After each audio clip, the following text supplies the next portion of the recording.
You're on a path in the woods, and at the end of that path is a cabin. And in the basement of that cabin is a princess. You're here to slay her. If you don't, it will be the end of the world.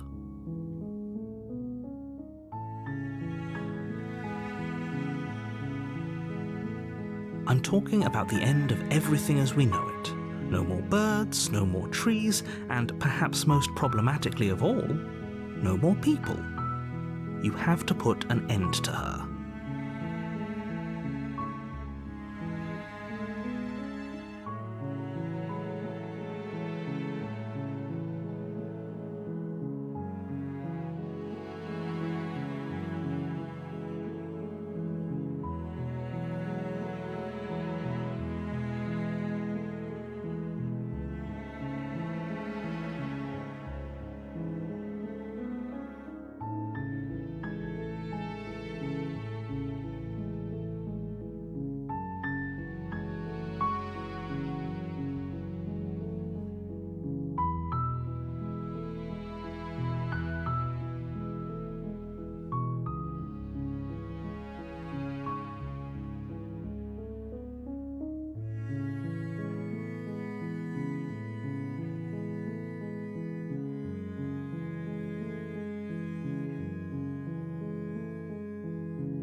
Don't linger on the specifics. You have a job to do here. Just get in there and do what needs to be done. We're all counting on you. Look, you're already on the path that leads to the cabin. Why would you be here if it weren't to complete a very important task? You've made it this far. While I appreciate the mental exercise, we are running up against a bit of a ticking clock. Nevertheless, let me assure you, the princess is locked up because she's dangerous. She is not dangerous because she's locked up. And before you decide to waste even more of our time by asking how I know that, let me suggest a more pragmatic lens through which to view this situation. Causality doesn't matter here, because the end result is the same no matter what led us up to this point. If the princess leaves the cabin, the world will end, and there is no changing that. It's no use arguing semantics over a metaphorical chicken or egg, because the egg is hatched and it's about to ruin everything, unless, of course, you do your job and slay her.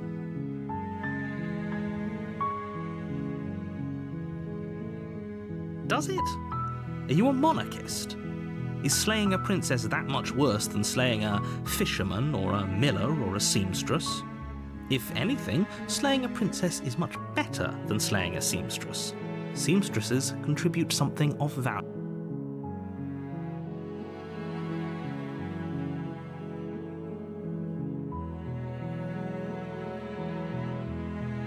Of course I haven't. Why would I even consider that? Nobody wants the world. I mean, maybe some people do, like nihilists or very, very evil people, but surely you're not one of those.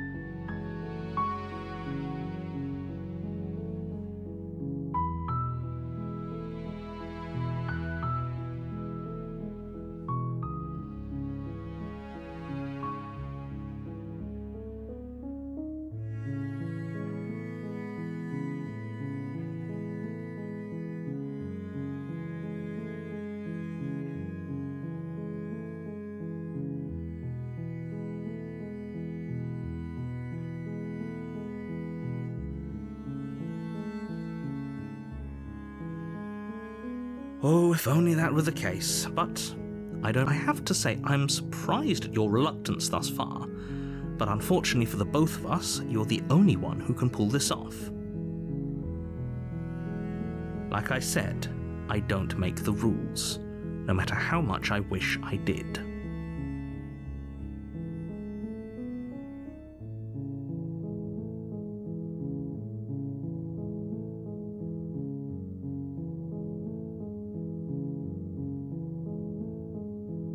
Then I guess we'll just have to see what happens, but a word of warning. If you go in prepared to hear her out, she could easily trap you in her web of lies.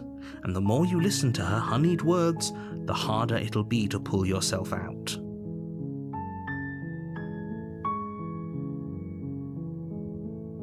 Then each and every one of us is doomed. So sure, go, talk to her. See how that turns out for all of us. You make your way up the short path to the cabin. You'll find the princess within. We're not going to go through with this, right? She's a princess. We're supposed to save princesses, not slay them. Ignore him. He doesn't know what he's talking about.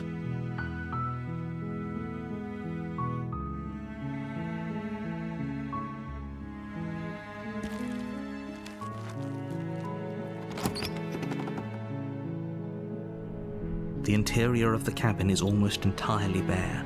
The air is stale and musty, and the floor and walls are painted in a fine layer of dust. The only furniture of note is a plain wooden table.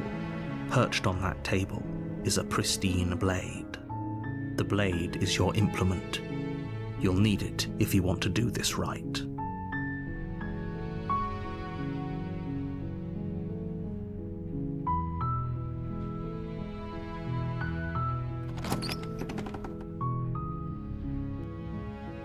The door to the basement creaks open, revealing a staircase faintly illuminated by an unseen light in the room below. This is an oppressive place.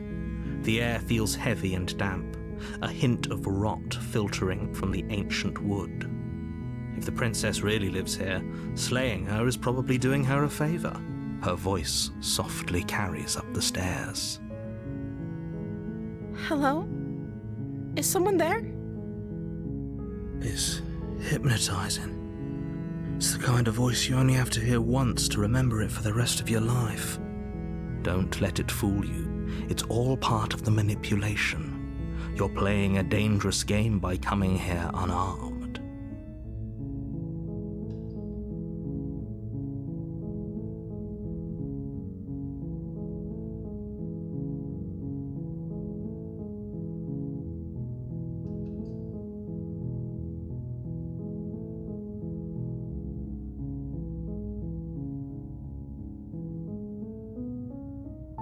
Good.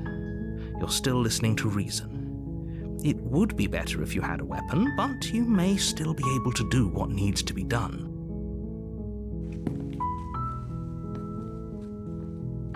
You walk down the stairs and lock eyes with the princess.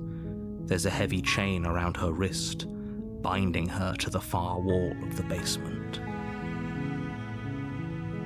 She's beautiful. How could someone like this be a threat to anyone? I am begging you to stay focused. There's a lot riding on you here. Hi. Do you think you can get me out of these chains?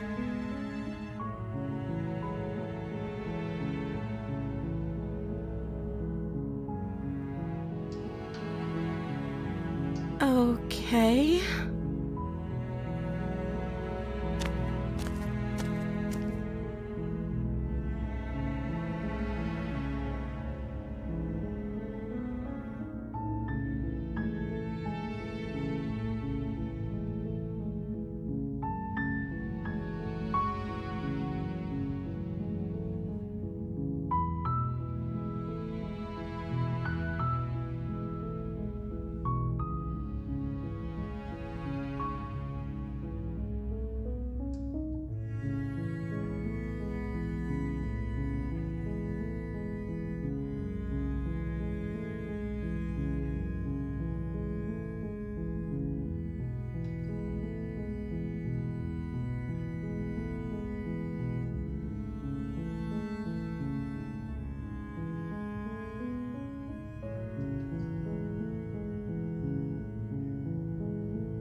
know. She pauses, carefully formulating her words before she responds. You can address me as Your Royal Highness. Or you can just call me Princess if Your Royal Highness is too formal. Is Princess her name or her title? What if it's both? Could you imagine being named Princess Princess?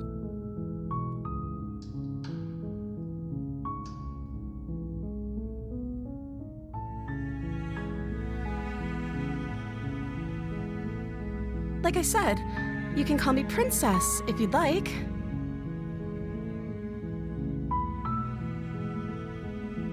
I'm sorry, I've been down here so long, I guess I've just forgotten.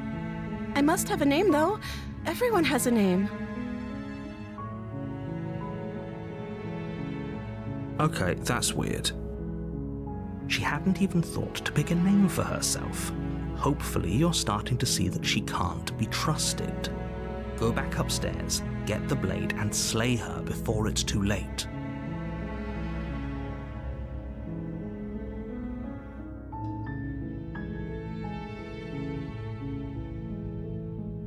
I don't see what that has to do with anything.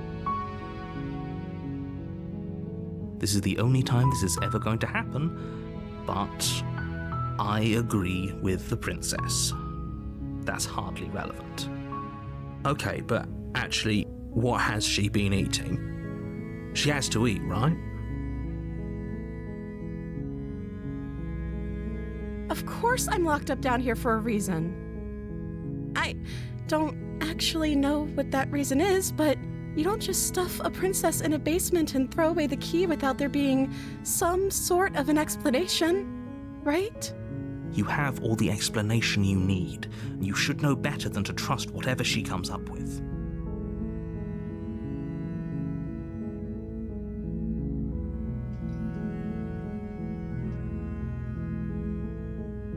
The princess hesitates before responding.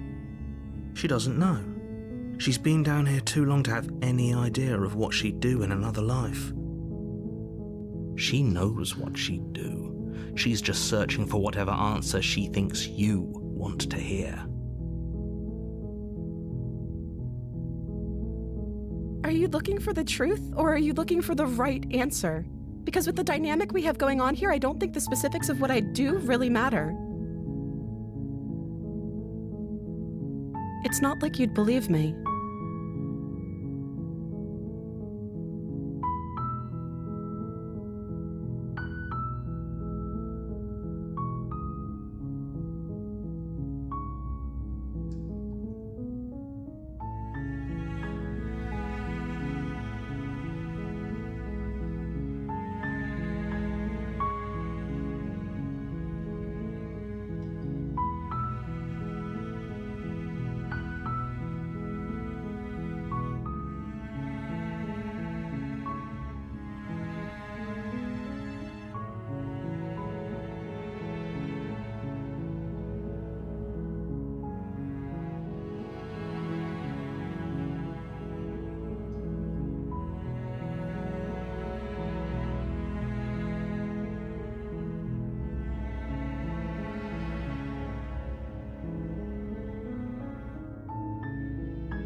Is that why they threw me down here? But I don't want to hurt anyone. I like the world, I think. I don't remember much about it, to be honest. I've been down here for so long. How long has she been locked away? Did they tell you how I'm supposed to end the world?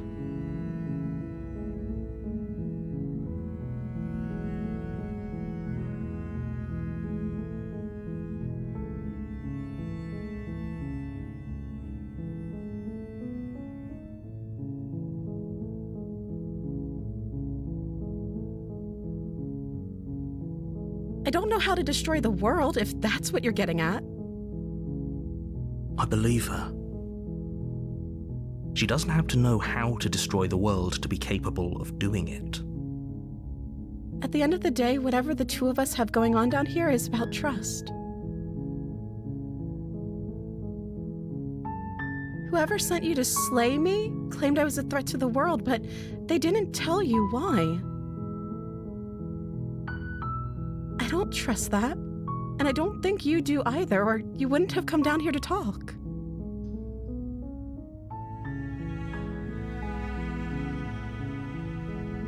She has a point.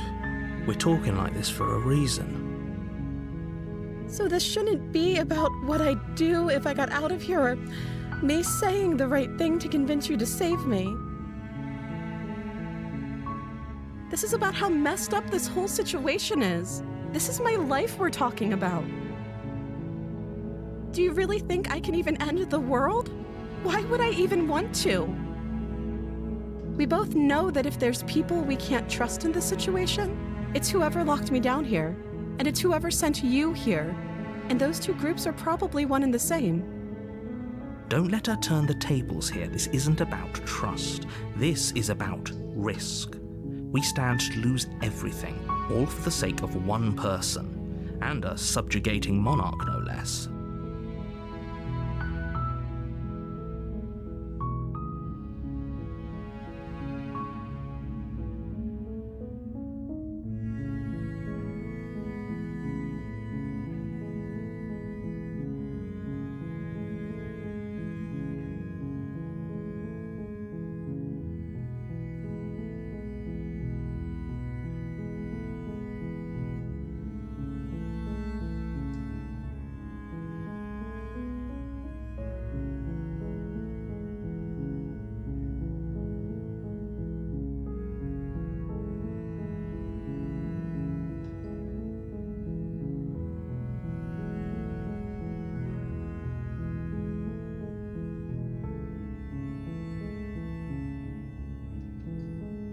That seems like a pretty good compromise. I don't think I could bear being down here that much longer. Leaving her alive is too risky. If you don't deal with her soon, she will find a way out. So I'm the only one who liked that idea. One way or another, I'm going to find a way out of here. It would make it easier for both of us if you'd help.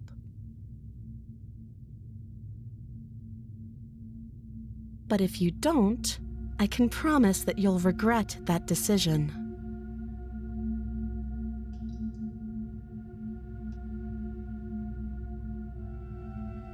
You have to make a choice. Let's hope for all our sakes it's the right one.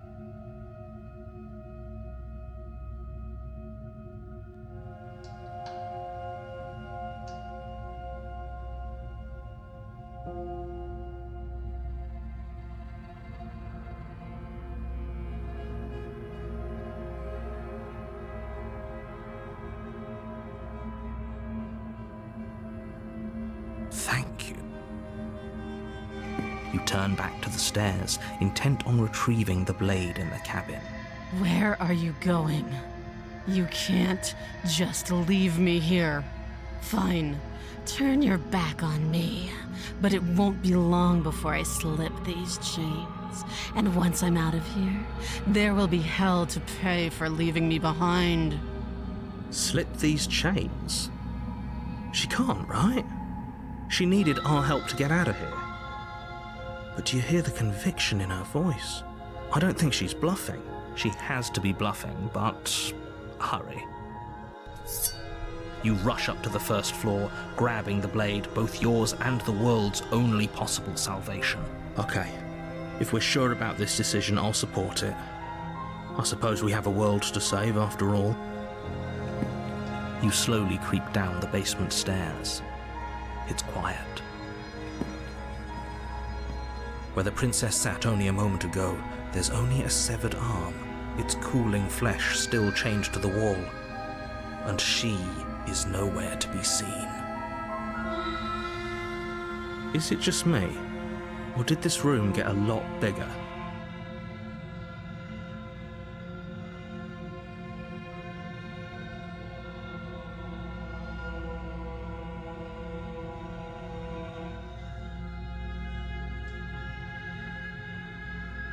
Your eyes dart to the corners of the room.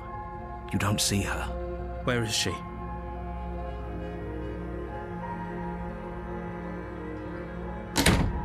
You close the door behind you. Almost magically, its locks immediately click into place. Maybe they'll open if you finish the job.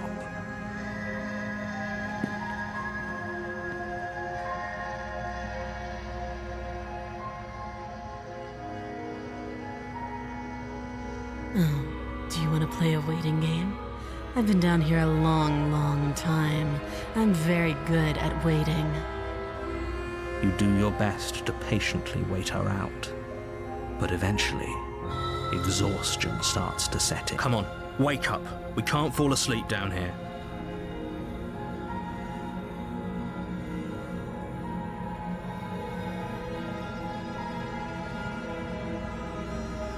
You wait for as long as you can, pushing yourself to stay awake and stay vigilant. But you can't outwait someone who's been waiting for as long as she remembers. You barely even realize that you've started to drift. Pain tears you from your sleep. The princess is upon you, ripping into your flesh, unnaturally sharp teeth and claws severing arteries and digging into organs. There's nothing to be done. You're already half gone. It can't just end like this, right? As much as I'd prefer for things to have gone differently, I can't deny the reality of what's happened. I'm sorry, but it's over. Everything goes dark, and you die.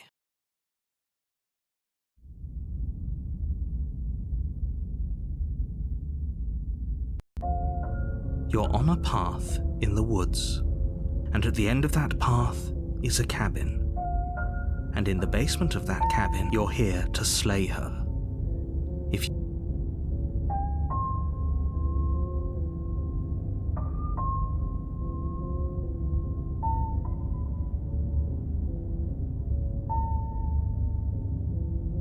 I can assure you that you're not dead. And to answer your second question, you're here to slay the princess. I literally told you that if he doesn't remember what happened, then maybe it's best to keep it that way. If he doesn't remember what happened, then something else must have trapped us here. You're not trapped here. Nobody's forcing you to do anything, though the only sensible thing for you to do right now is march up to that cabin.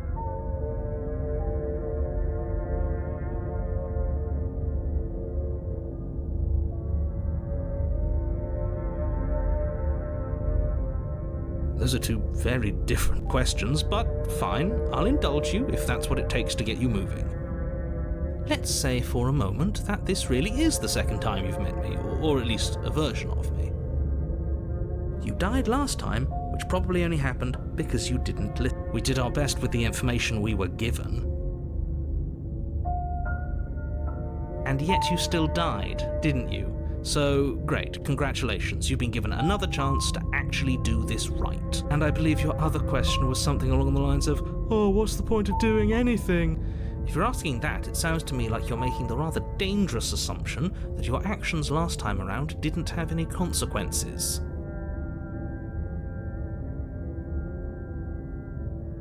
What do you mean? Of course there weren't any consequences.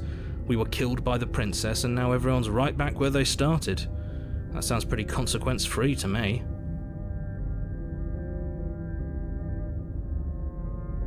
Yes, but in this purely hypothetical scenario, that begs the question of how you got back here. Did time simply rewind itself, or were you instead transported to a different world entirely? If it's the latter, what do you think happened after you died? Do you think the people there lived happily ever after? Or do you think that the princess, left unhindered, brought about the end to everyone and everything, just like I told? All the more reason to keep our wits about us, should we even return to the cabin. We could find a safe little hole somewhere instead.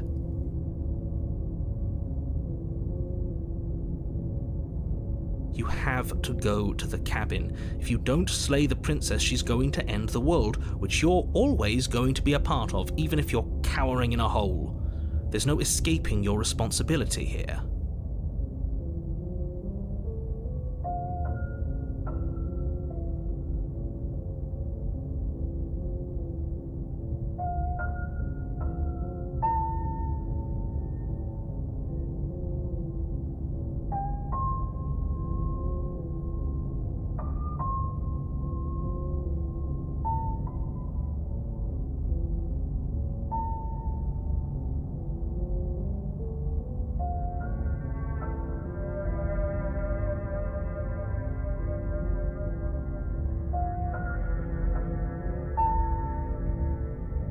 Just be quick about it.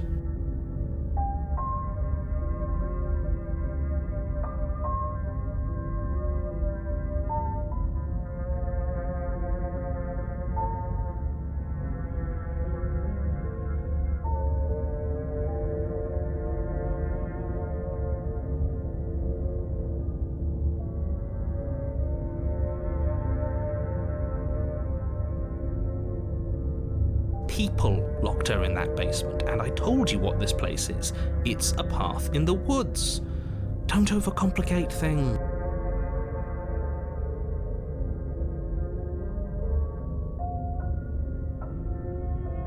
Look, I'm not supposed to say this, but it's because you're special. You're the only person capable of doing this. Call it a prophecy, if that helps. But it's just the... Oh, I didn't know we were special. Of course you're special. Why else would you be here? Special can mean all sorts of things.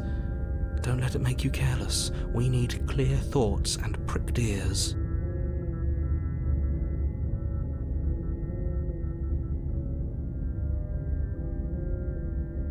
She is just a princess. Whatever you think happened to you last time, just get it out of your head before you get to the cabin and you'll be fine.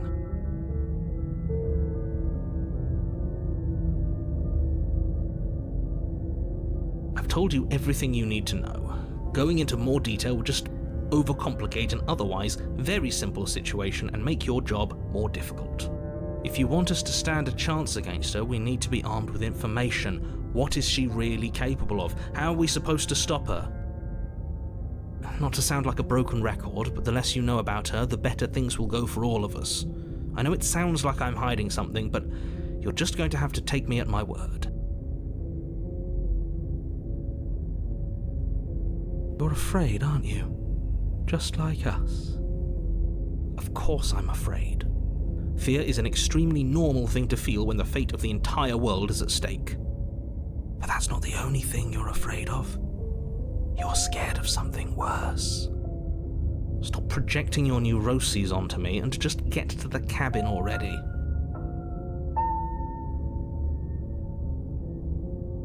Like I said, if she killed you, it was probably because you didn't listen to me. Don't talk to her, don't trust her, just go in, do your job, and save the world. Great. Now, if you don't mind, the whole world is waiting with bated breath for you to save it from ruin.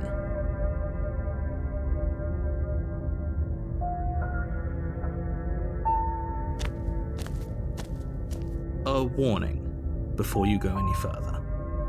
She will lie, she will cheat, and she will do everything in her power to stop you from slaying her. Don't believe a word she says. Does a cat lie to a cornered mouse when it plays with its freedom? Or is it just acting out its nature?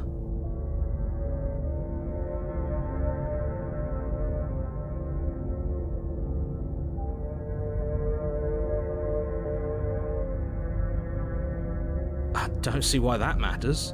A lie's a lie, and if anything, she's the one who's cornered. She could have gotten out of there whenever she wanted to. We should trust nothing that she tells us, only what we hear and smell.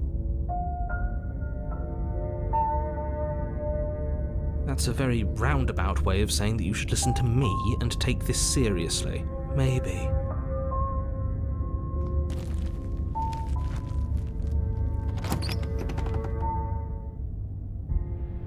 The interior of the cabin is ruinous and dilapidated. It feels like no one has lived here for a long time, wind rushing in through cracks and holes in the wooden walls. The only furniture of note is a termite-eaten table with a pristine blade perched on its edge.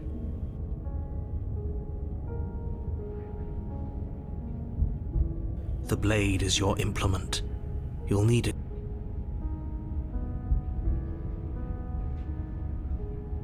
That's because there isn't a mirror. There's a table, the blade sitting on the table, and the door to the basement. There's nothing else in here. There's definitely a mirror. There isn't. What a strange thing to lie about. Maybe he doesn't see it. Much like he hasn't seen what's already happened.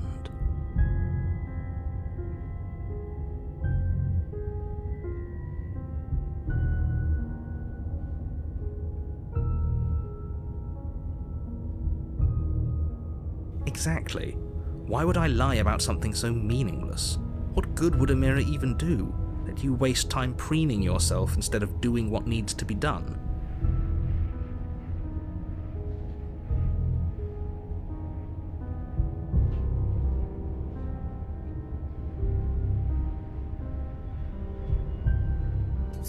You take the blade from the table.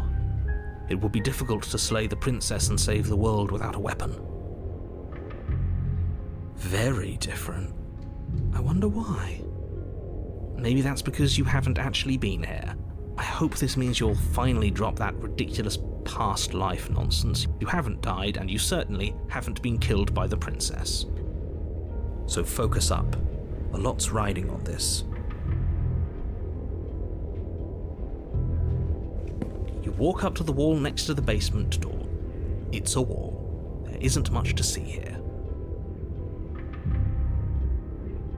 This really isn't funny. You reach forward and rub your hand against the cabin wall.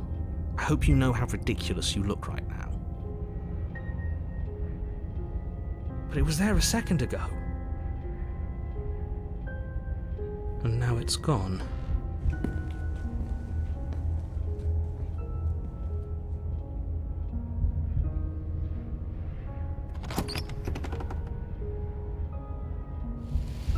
The door to the basement creaks open, revealing what's left of an old wooden staircase. It's still sturdy enough that you can make your way down in one piece, though you'll have to be mindful of holes. The air seeping up from below is oddly warm and wet, as if you're descending into a jungle. If the princess lives here, slaying her would probably be doing her a favor. She growls up the stairs. I can smell you. She sounds almost feral, impatient, or maybe eager. You carefully make your way down the stairs. The last step gives way to the damp earth floor of a starlit pit. The walls are obscured by an impenetrable darkness, giving the illusion that the room might stretch on forever. You brush against the wide leaves of plants that surround you on all sides, seemingly the only living things that occupy this strange underground wilderness. The jungle is pressing in on us, hiding her from view. She could be anywhere.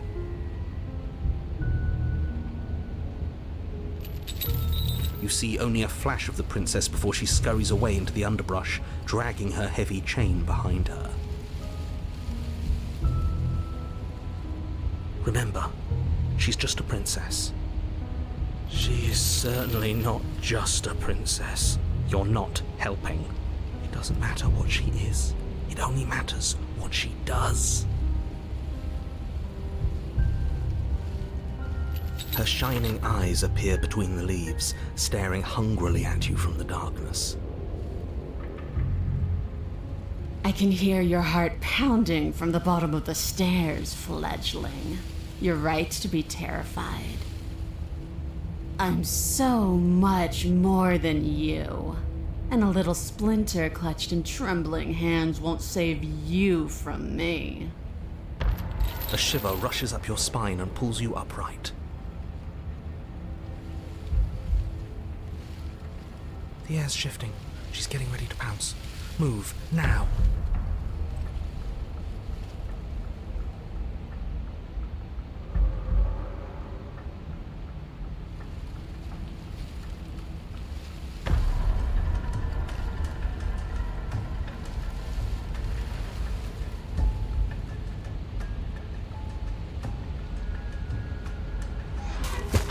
There's a shift in the humid air, and something enormous. The princess lunges from the shadows, her maw unhinged and dripping, her eyes fierce and full of hunger.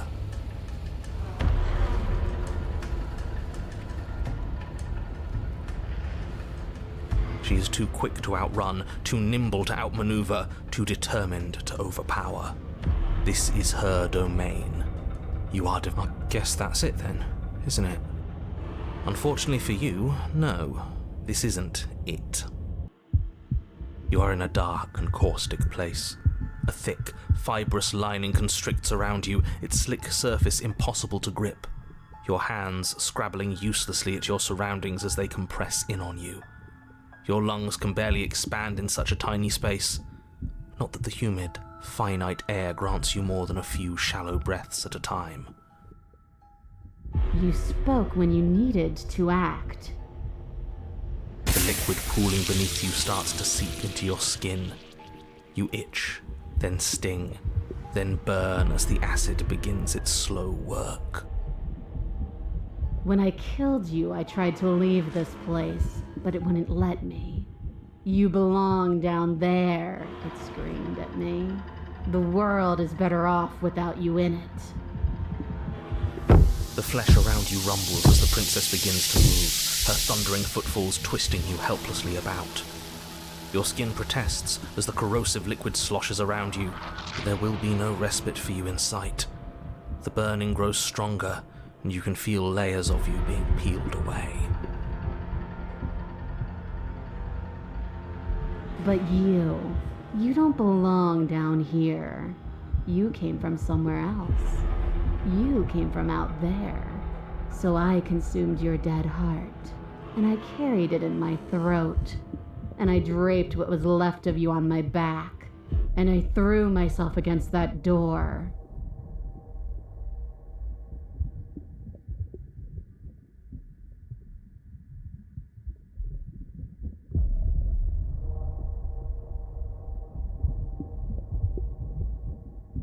She stops, her muscles tensing around you, and through the muffling layers of her flesh, you hear the whine of straining metal. And with a pop, she lurches forward, your body lurching right along with her.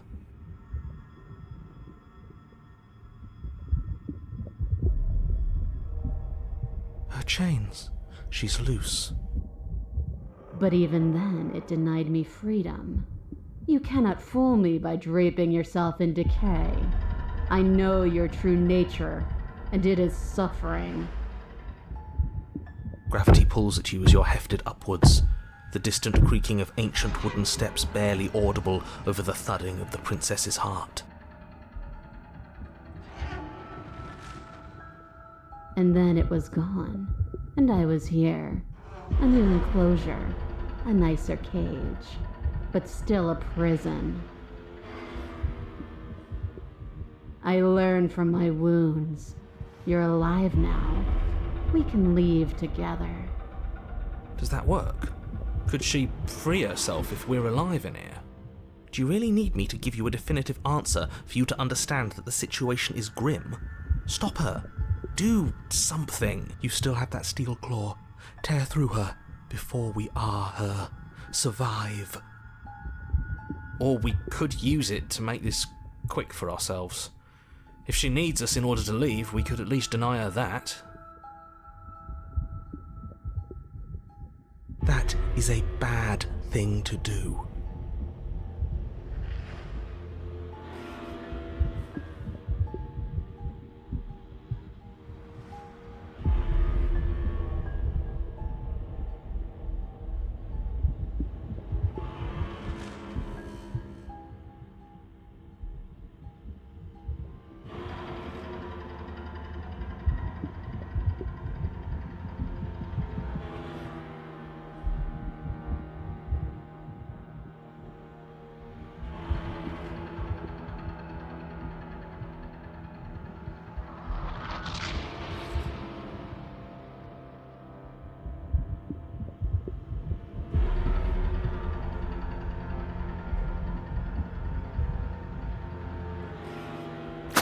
Though you have little room to move, you use what strength you can muster to drive the blade forward into the thick walls of tissue digesting you. I can feel you tearing through me, but are you swift enough for it to matter? Your body is violently jostled, the disruption causing burning skin to slop from raw muscle, and you hear what you can only assume is the princess pulling against the door to the cabin. The cage is still locked.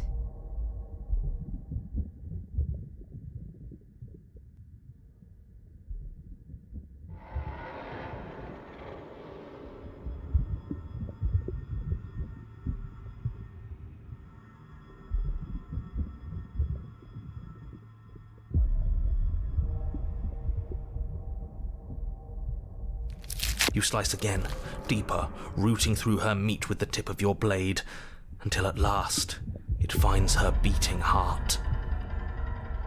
The pulling begins to bang as the princess desperately throws everything at the cabin door. Your flesh screams as your reddened, spongy body is hit with fresh waves of blistering acid.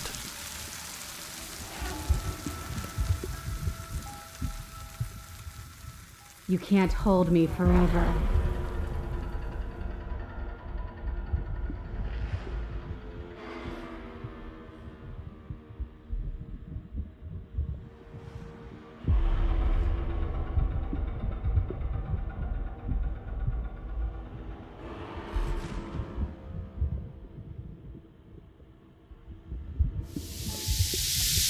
Though your body is dissolving, eroding into unrecognizable shapes, your will drives it forward. You have a target, and you will strike it. We're too late, aren't we? This isn't survival. This is spite. No, it's something better. It's fulfilling a noble destiny. Your lone, functioning arm lashes out, stabbing up towards the princess's heart. So you found a way to kill me. Then we'll die together, and I will see you again soon. With those prophetic words, you do not draw another breath, your body tangled and melting in the cooling folds of the princess's flesh. Everything goes dark, and you die. But at least you've saved the world, I hope.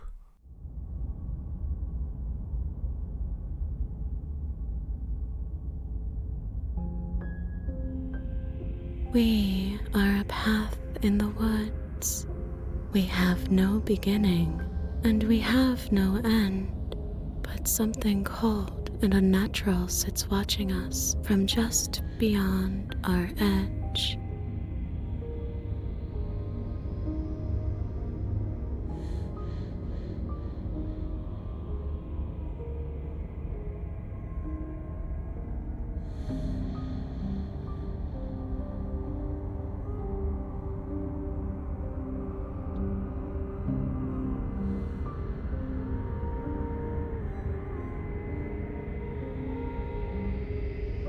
His gaze pushes against our borders, curling them in on themselves, preventing them from stretching to the places they need to reach.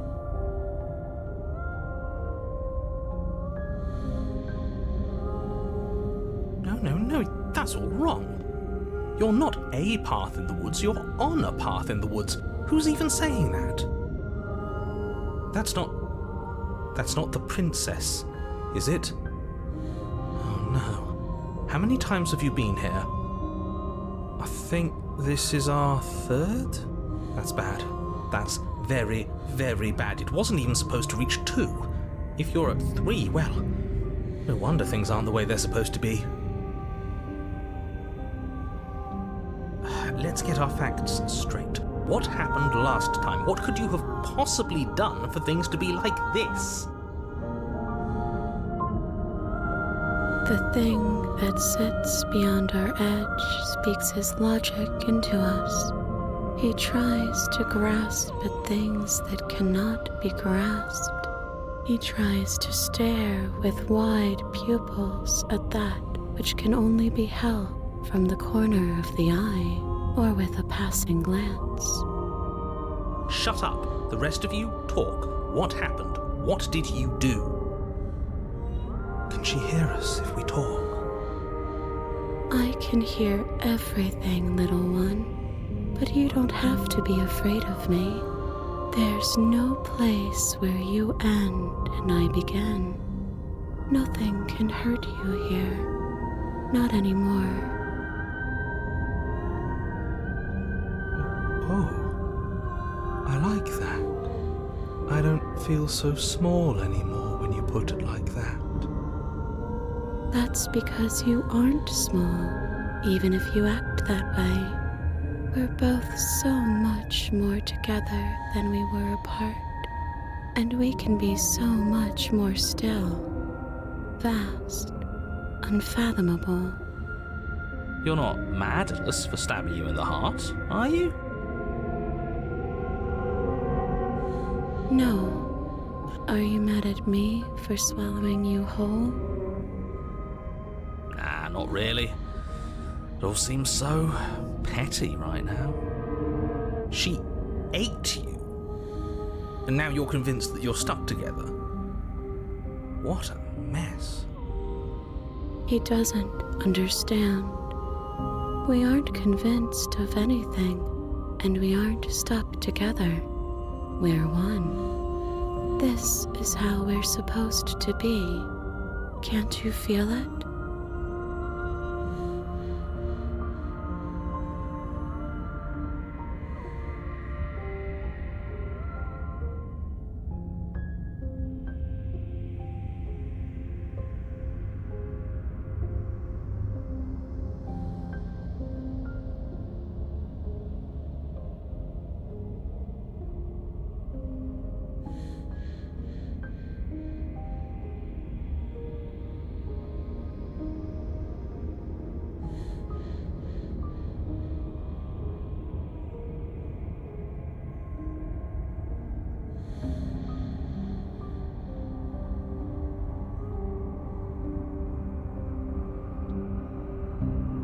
I'm not watching you, I'm trying to help you.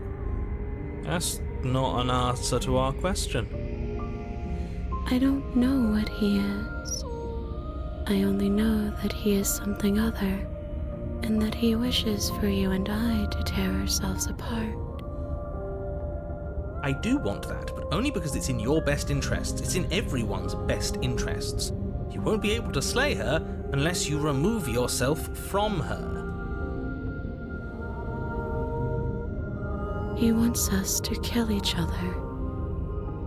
I don't. I want you to kill her. Don't be charmed by her faux solidarity. You're not in this together.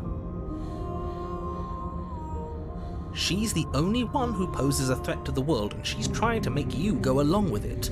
You don't have to enable her, especially when you have what it takes to stop her.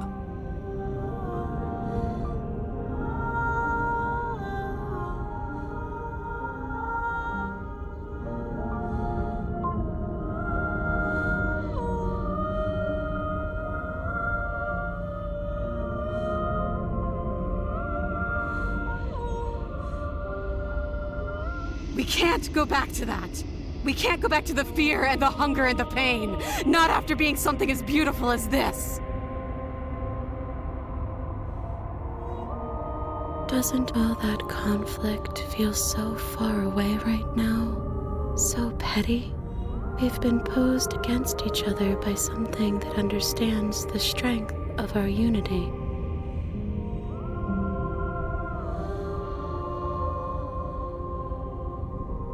I can feel a thumping, a heartbeat. Like a distant terror that keeps getting louder the more we pay attention.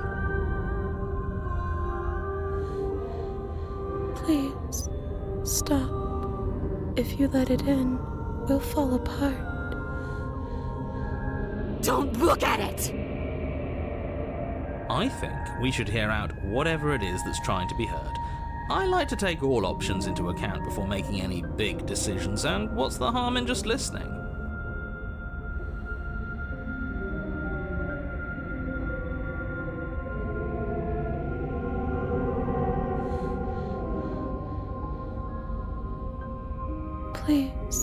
don't make us remember how I was. And just like that, you start to fall apart. I can remember it now. I didn't like being eaten. I'd forgotten how much it burned. And the air was so hard to breathe. She didn't care. She didn't care at all. All of that digging with the knife, and we didn't even get to win. That was hard work. I wanted to win. And what's the point of being part of a larger whole if we're not the one in charge of that whole? As you remember the terror and pain you felt at the hands of the princess, you start to remember something else, too. You remember that you are a distinct being with a finite form and a mortal body. And you can feel it. There is a shifting of the space around you, the infinitesimal movement of your molecules rearranging back into the shape of what you're meant to be. No! I devoured you! I won! I put things back the way they were supposed to be! Some divisions, when sown, can never truly be mended. A cavernous gash rips across whatever it was you thought you were.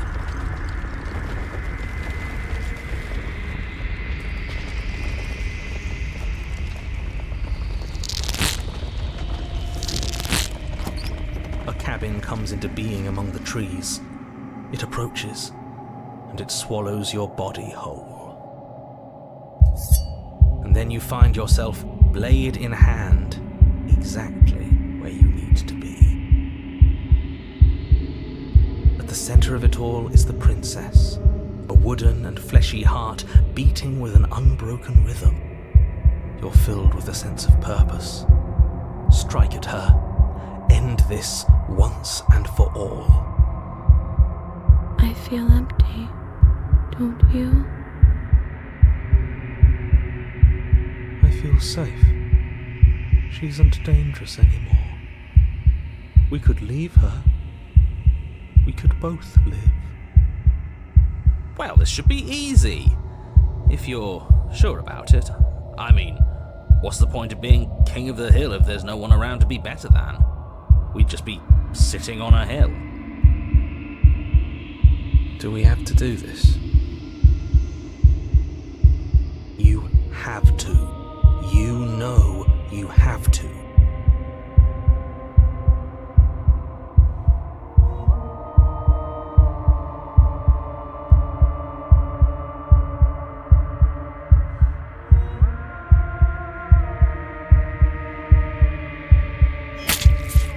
The blade, taking aim at her heart, and then you strike.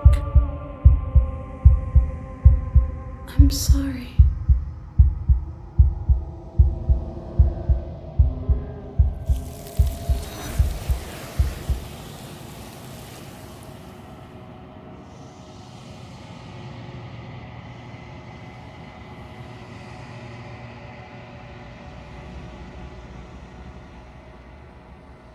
She's gone.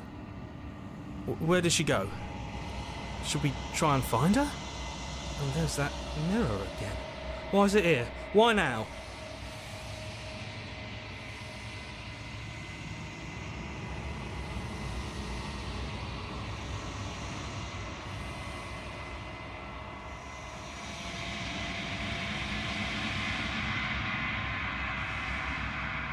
It is. Does that mean the world ended? It hasn't ended. We're still here. We're top of the pecking order now. Right, boys? Does this mean we won? Right. She's gone. It's just us and that awful thing. Let's just stay still.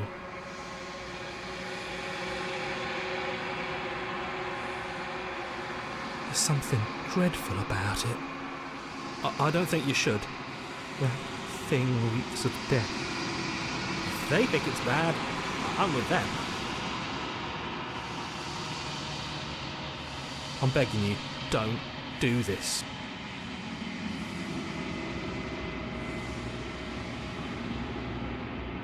It's different now. It feels, I don't know, final.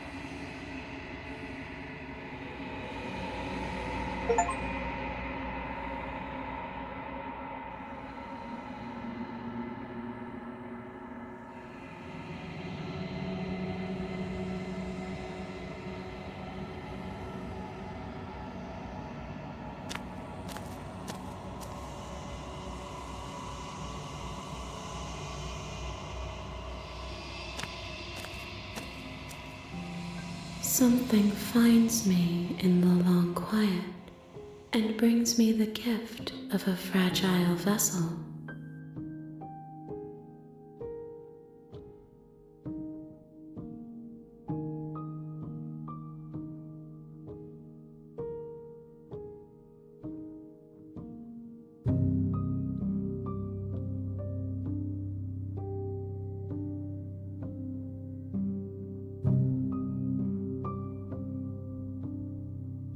I am solitary lights in an empty city. What are you?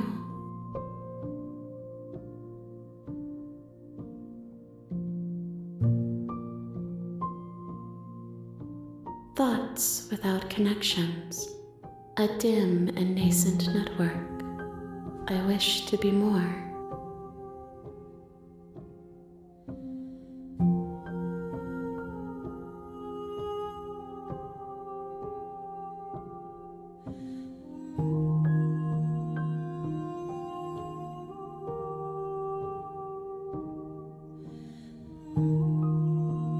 I think that you are like me. We are oceans reduced to shallow creeks.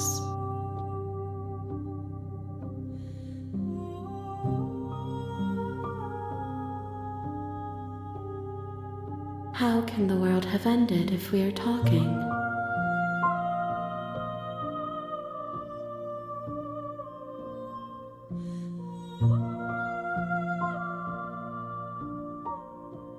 You are the only thing I have ever known. The space we're in is vacant. Nothing comes here but us.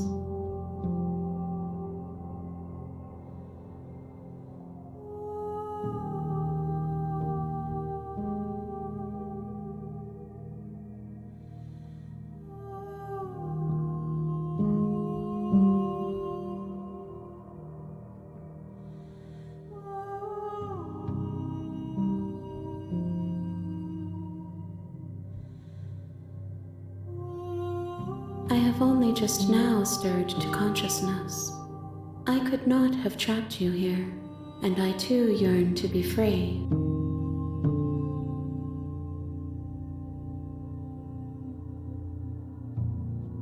Yes, nerves and fibers to feel the worlds beyond, perspectives to make my own. This one is like a shadow of me, a memory of what she used to be, bound to the wounds of distance and time. She will make for a scarred and beautiful heart.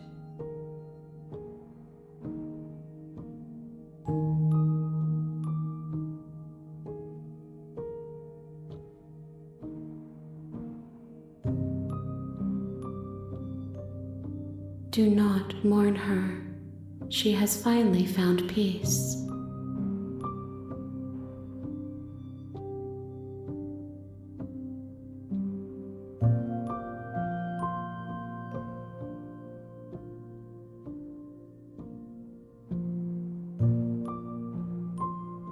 I know only that they are.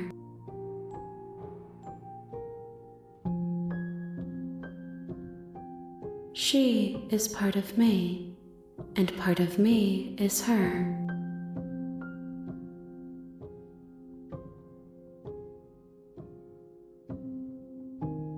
You speak in circles.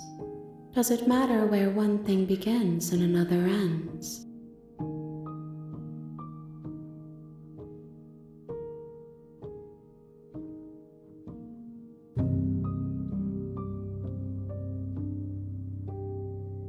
You are familiar, but you are not me.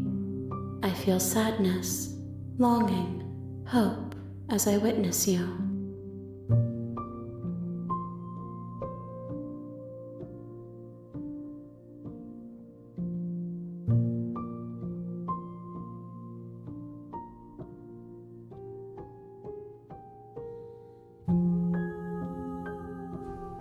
I'm sorry. There are some changes that can never be undone. There are some tears that can never be unshed. This is not a place that can hold a fragment of a concept. The moment she arrived here, she was going to return to me.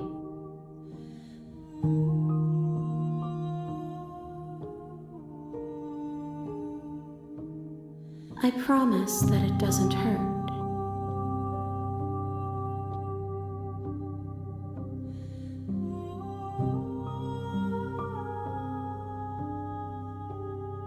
Nothing, as we are, but I know that there are worlds beyond us, and that we are meant to reach them.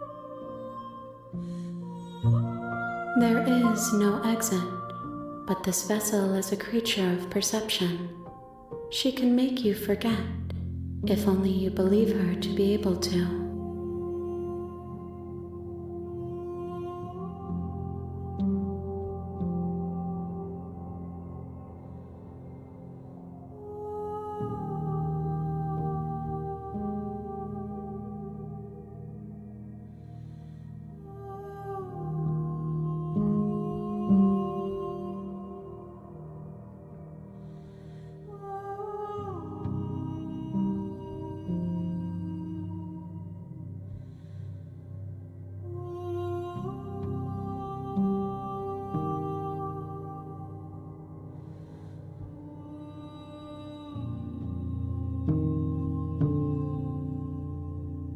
Bring me more perspectives so that I may be whole, and perhaps then we will know our freedom.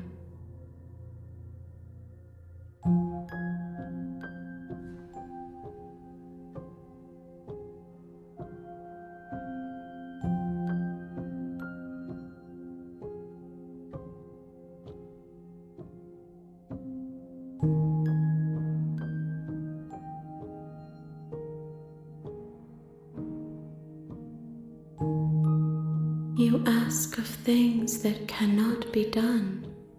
To destroy is merely to reshape, to remold.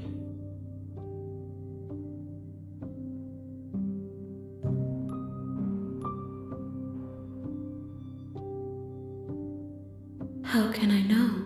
I am flickers in something sprawling and unilluminated.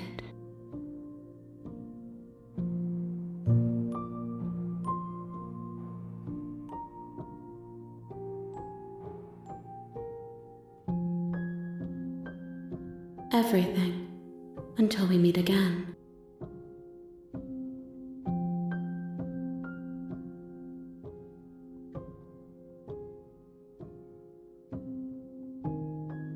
More than you have found, but less than there are to find. I am infinite.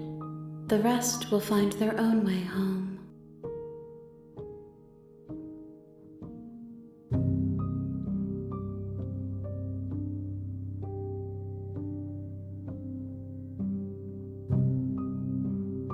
Then we will be here forever, as we are now, unfinished, dry, hollow.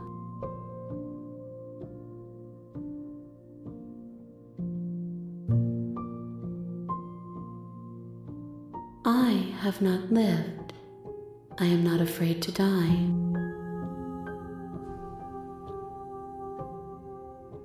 If you need time, then I'll wait with you.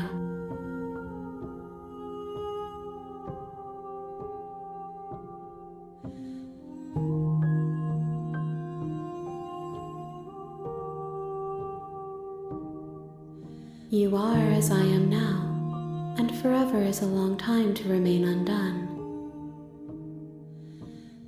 I am not you, but I know that I would return before forever was finished.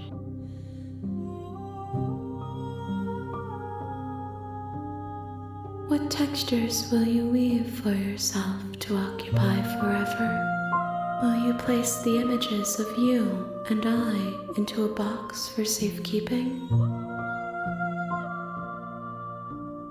If you close that box, will you become another you in another world? An imaginary pattern repeating itself until it can no longer bear the weight of its hand-drawn cage? You'll always come back to the box, because you'll always want to know what it means to be you. I will be here waiting by your side until you're ready to return to mine. Though you were gone mere moments, I never left your side.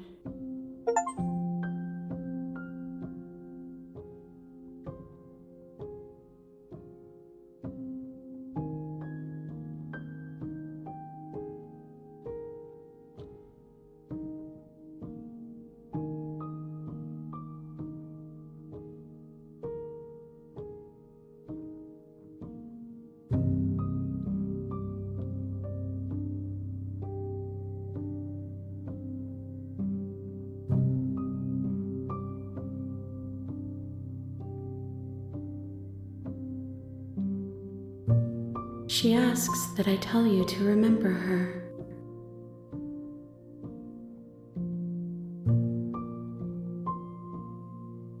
You won't.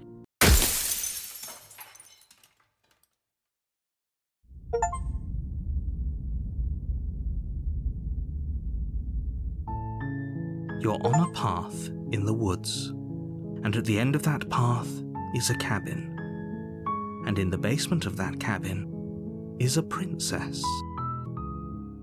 You're here to slay her. If you don't, it will be the end of the world.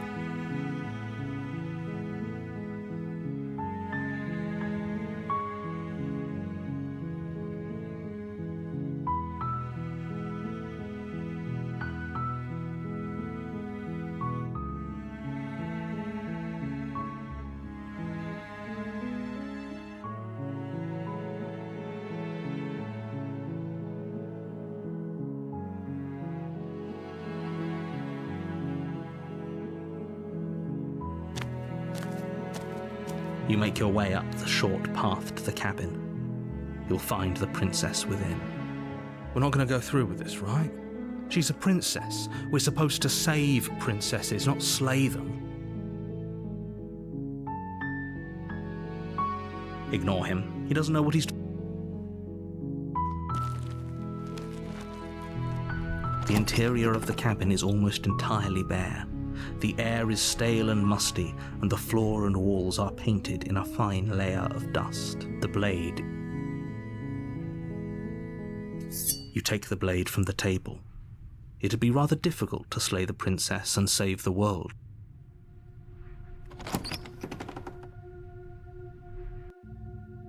The door to the basement creaks open, revealing a staircase faint. Her voice carries. Who's there? She sounds dangerous.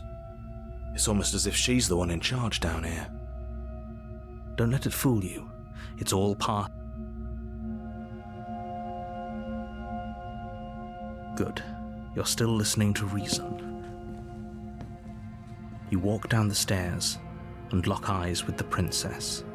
There's a heavy chain around her wrist, binding her to the far wall of the basement. She's so coldly beautiful. Is she really a threat to the world? Focus on the task at hand. And there you are. Are you here to kill me or something?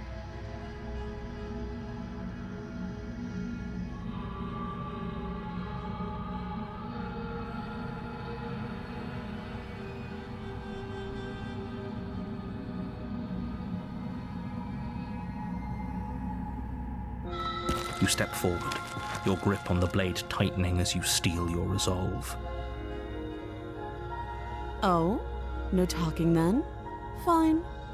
What even makes you think you can kill me? I'm probably chained up in this basement for a reason, right? And if that knife is the only weapon you have, you'll have to get close enough to use it. So, you should just drop it. Best not to risk finding out what I can do. She's unarmed. If you hesitate now, it'll be too late. End this.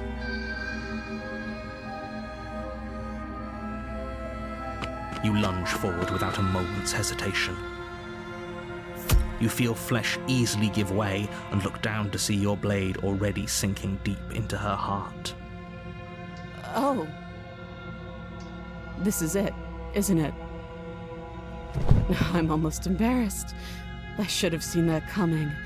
But I have to wonder. Do you actually believe this was enough to kill me? It's like she's convinced she can't die. Yes, even as she lays there dying, she entirely believes herself to be alive and well. But it's over, isn't it? She stopped breathing moments ago, that arrogant look still plastered on her face. But is it over? Really over?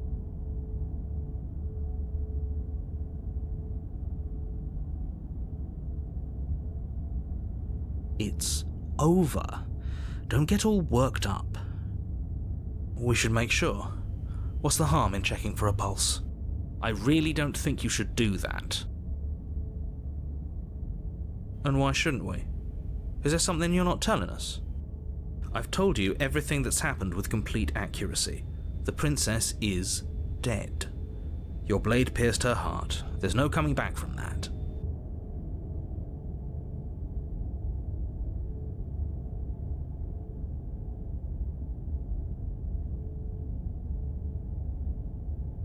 You lean down and place your hand against her neck, holding your breath as you search for a pulse, even though you know you're not going to find one. We definitely won't if you keep talking. I'm sorry, do you want her to be alive? You just saved the entire world from annihilation. Why are you suddenly trying to call that into question?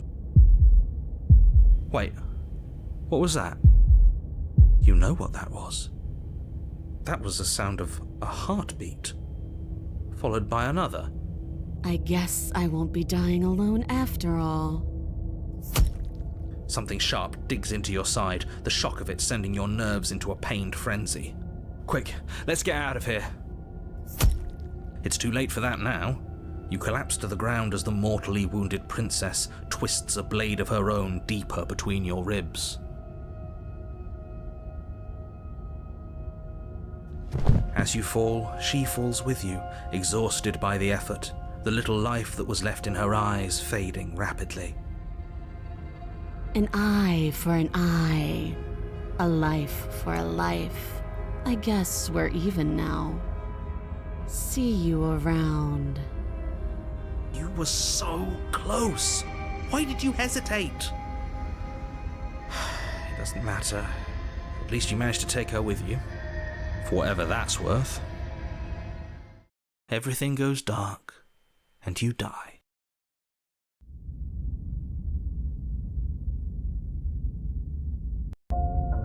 You're on a path in the woods, and at the end of that path is a cabin. And in the basement of that cabin is a princess. You're here to slay her. If you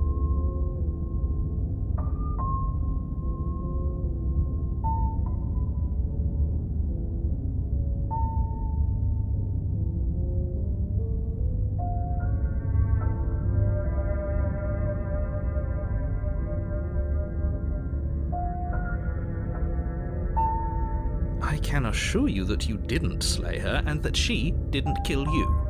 People don't just spring back to life after dying, and the two of us are meeting for the very first time. If he doesn't remember what happened, then maybe it's best to keep it that way. This whole thing's a crock of shit. She's just going to pull a knife out of nowhere and stab us again. Stabbed to death? Well, you won't have to worry about that. The princess is unarmed. Yeah, that's exactly what you told us last time. You said this whole thing would be easy, but after we sank our blade into her heart, she just got up and started stabbing us. Calm down. I assure you she has no weapons, so there's no reason to fear her. You were made for this job. You'll do just fine.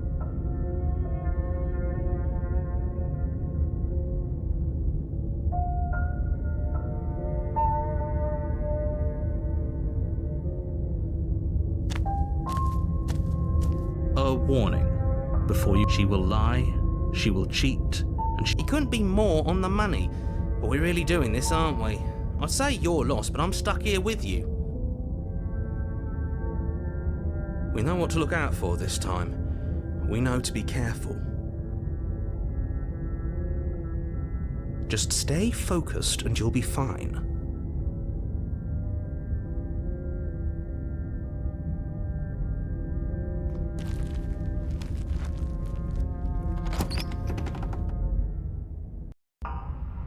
The interior of the cabin is a jagged mess of warped wood and broken boards, their splintered edges as uninviting as shattered glass. The only furniture of note is a pointed table with a pristine blade perched on its edge.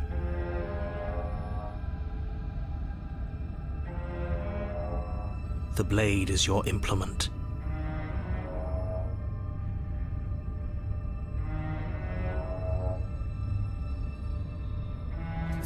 You take the blade. It feels a bit better to have a weapon in our hands. Let's make her hurt for what she's done to us.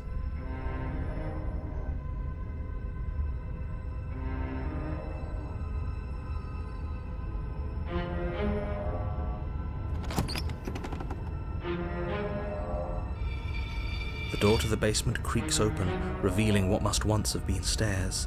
The fractured slats look as if they've been torn from their source and violently jammed into the wall. The air seeping up from below has an almost metallic quality to it, like the smell of fresh blood. And you can hear what sounds like the rhythmic scraping of metal coming from down below. If the princess lives here, slaying her would probably be doing her a favor.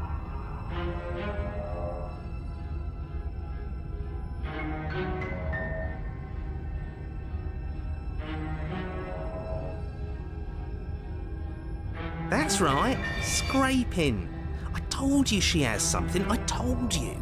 That sound could be anything. It's probably just her chains dragging across the floor. I am begging you to get out of your head. Her grating voice carries up the stairs. I hope you've come to rescue me. I've been stuck down here forever. There is something so wrong with that voice. Yeah, she thinks she's better than us, like she doesn't even have to put on an act this time.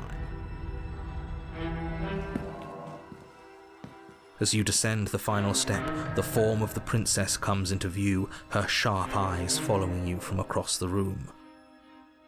I wonder if she remembers us.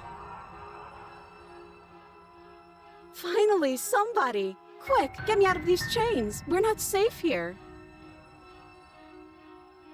Come on now, we're not falling for that, are we?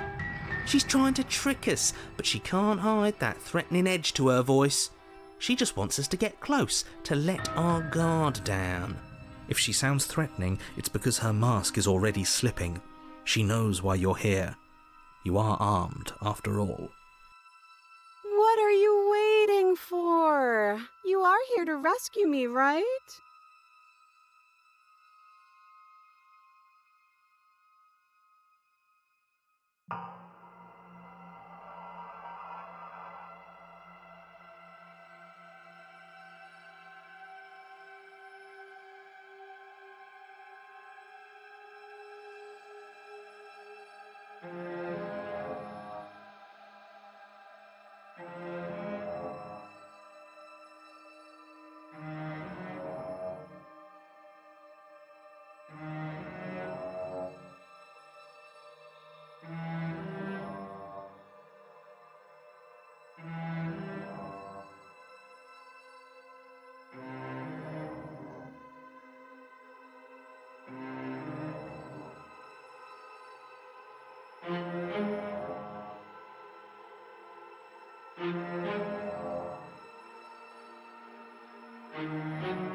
Last time? If somebody came into my house and stabbed me to death and then I killed him, surely I would remember that. But I don't remember it, so it must not have happened. Last time? What are you talking about? Ugh, it's like the two of you are working together on this. Aren't you listening to her? She's obviously lying through her teeth. I'm terrible at spotting lies, and even I can tell something's up here. We can't be the only ones that looped back to the start. Someone else has to remember, right?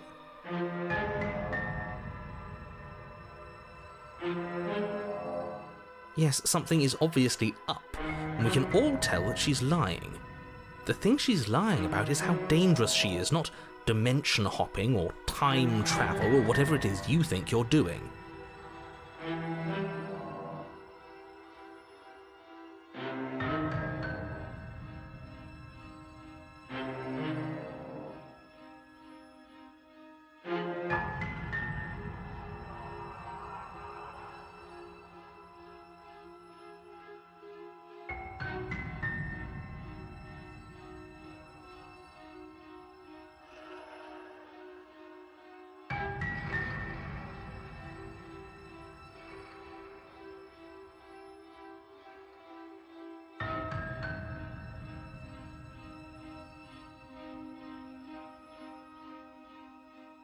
Would I just lie? Would I just lie to your face and tell you a thing I remembered happening didn't happen just so I could stab you again?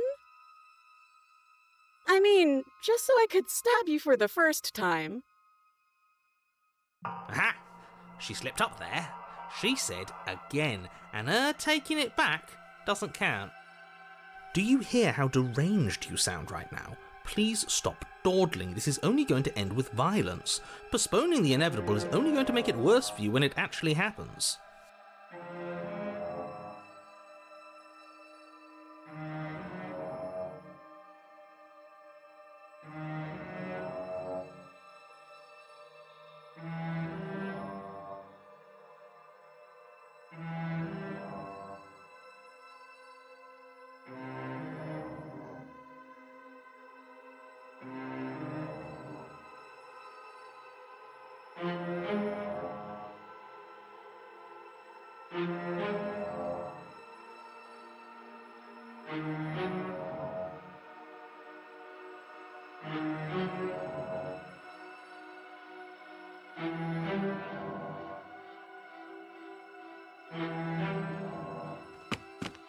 The princess falls silent, her smile unwavering as you charge across the room. Okay, she hasn't pulled out a knife yet, and her hands are still behind her back. I think we can do this. I think we can win. We just have to strike now, but make sure you keep your eyes on those hands. I don't trust her for a second.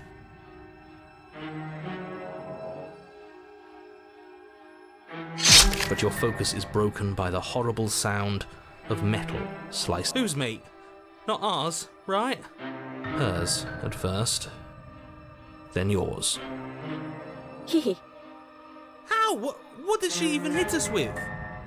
You stare down at your chest and at the long, thin blade she impaled you with. And then the red, angry slit along the flesh of her thigh, where the blade had been nestled just a moment ago. It's still lodged in her leg, emerging from her knee, hinging up and out of her body like some extra metallic limb.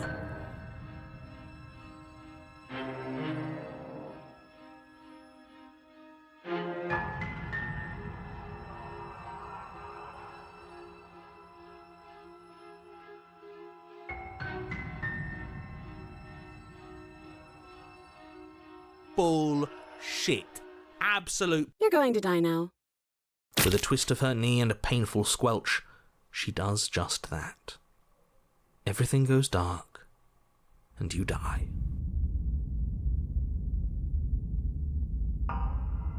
You're on a path in the woods. No, fuck that. If we're gonna have to keep doing this over and over and over again, we're not starting in that goddamn woods every time. We're starting in the... Your what? The interior of the cabin is sharp. A constricting mess of curved and battered sheet metal pushing you towards... Wait, excuse me? What just happened? What did you just do?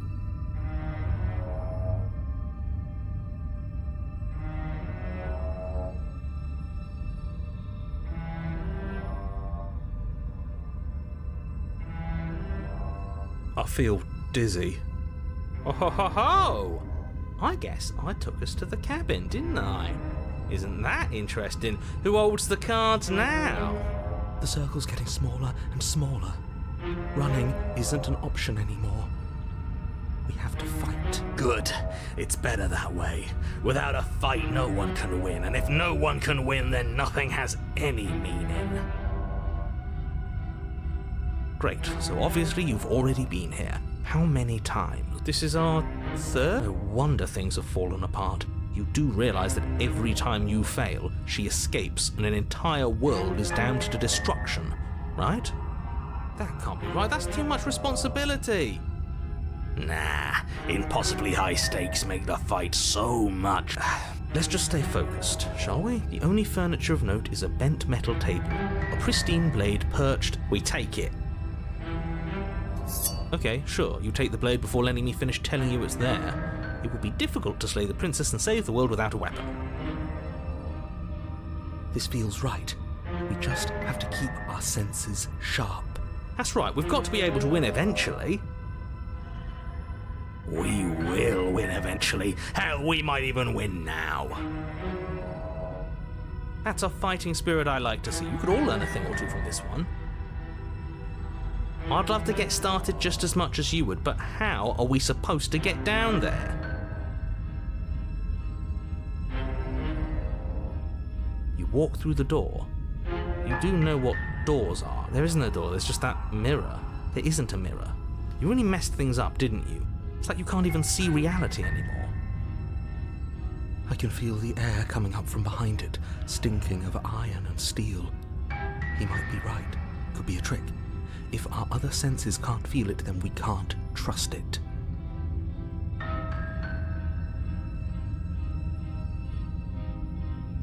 If it's in our way, let's just break it and move on.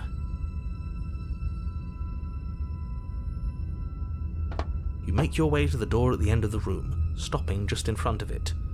You really must think you're looking at a mirror. Well, it doesn't exist. Just reach forward and open it.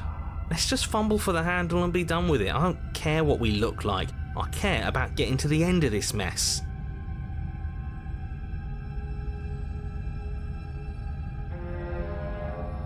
You reach forward and place your hand on the door to the basement. It creaks open. And the mirror's gone. How surprising. It was never there. Let's just get to the princess already. I didn't care about the mirror before, and I care about it even less now. Guess it's time for us to see her again. Just stay focused and you'll be fine. You step forward, but you don't get a chance to linger on the basement stairs. They are smooth and flat and metallic, an unintentional and unfortunately slippery ramp that quickly sends you skittering to the bottom. Your body tumbles onto the basement floor and the form of the princess comes into view, standing at a distance. She gives you a wry smile. Hi, it looks like you don't have a way out, so I'm not going to play dumb anymore. But don't worry about how bad you did last time. That's part of the fun. She's got another thing coming if she thinks we're going down easy again. Pride makes us dead. The only thing that matters is survival.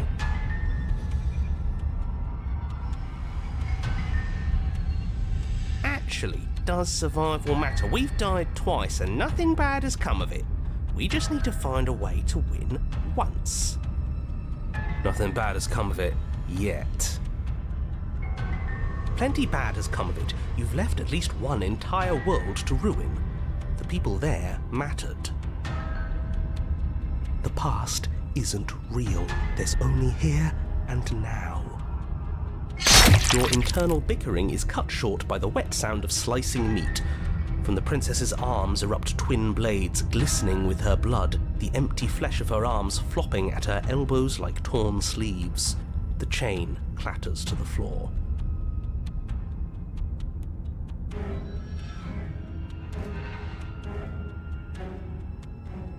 She's loose, and she is coming for you. You're going to make me walk over to you, aren't you? Shit. She's coming for us and I'm out of ideas.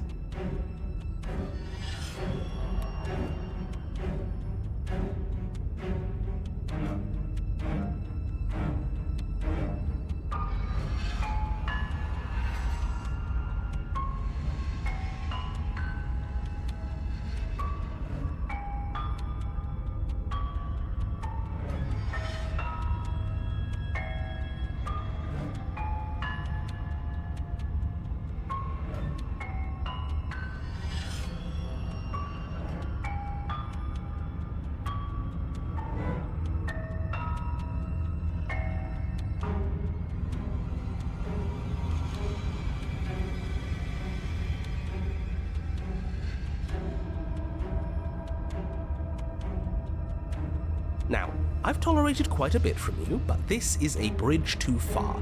Please don't try romancing the princess. She wants to kill you. She's going to end... Yeah, do we have to flirt with the murderess? I'd rather not. I'm into it. Can't say I mind either. If it weren't for all the cheating, I'd say she's pretty cute. Can we flirt by fighting her, though?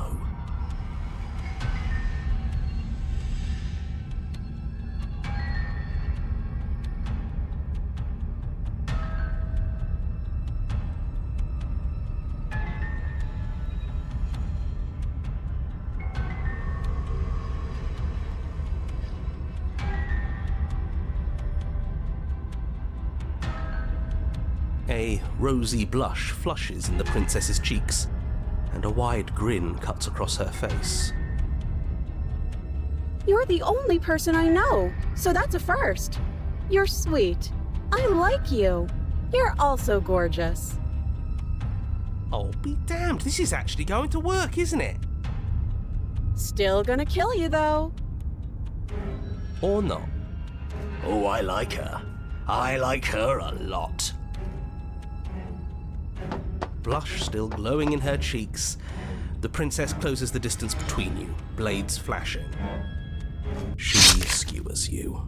Ow. What worthwhile romance doesn't hurt at least a little bit? What matters is that she likes us. She's even said as much. Oh, a new one of us. I thought that only happens when we die.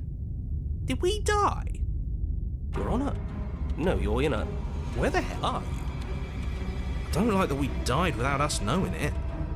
This really, really blurs some lines that I prefer not to be blurred. Are we still dead? Are we alive again? How are we even supposed to know the difference? Stop saying dead, all of you. We might have died a second ago, but right now we're extremely not dead. This is all horribly wrong. How many times have you been here? This is 4. No wonder everything's such a mess. This wasn't supposed to go past 1. I wonder what you're going to do next. You're so full of ideas, and I love that. But I guess we don't have time to talk about things before the princess advances.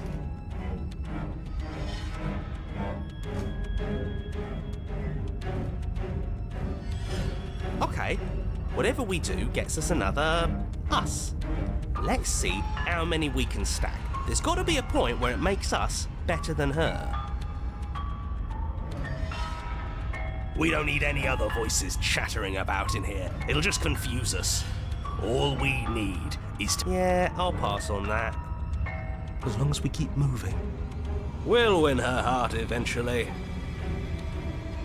Come on, show me something new.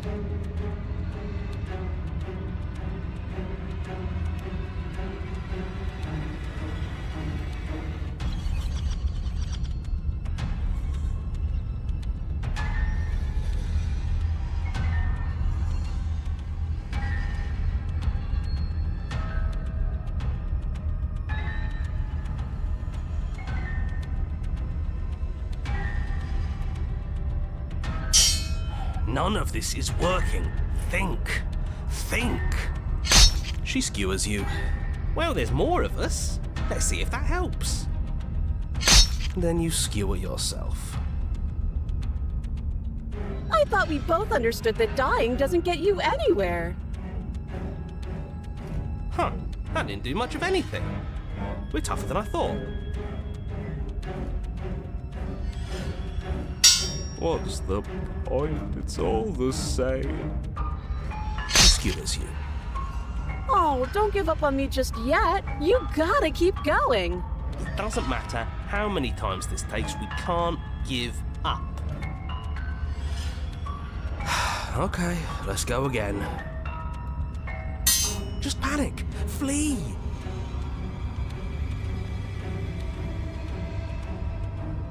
She skewers you.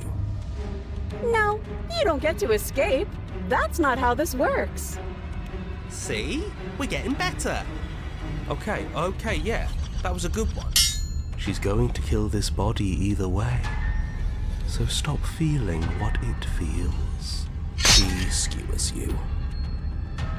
Ooh, not bad. Real tough. We're getting close to something, can't you feel it? One last time. You're right. One last time, that's all we need. Let's appeal to her better nature. We haven't tried that. I'm sure she'll listen to reason. She skewers you. And then everything goes dark, and you die.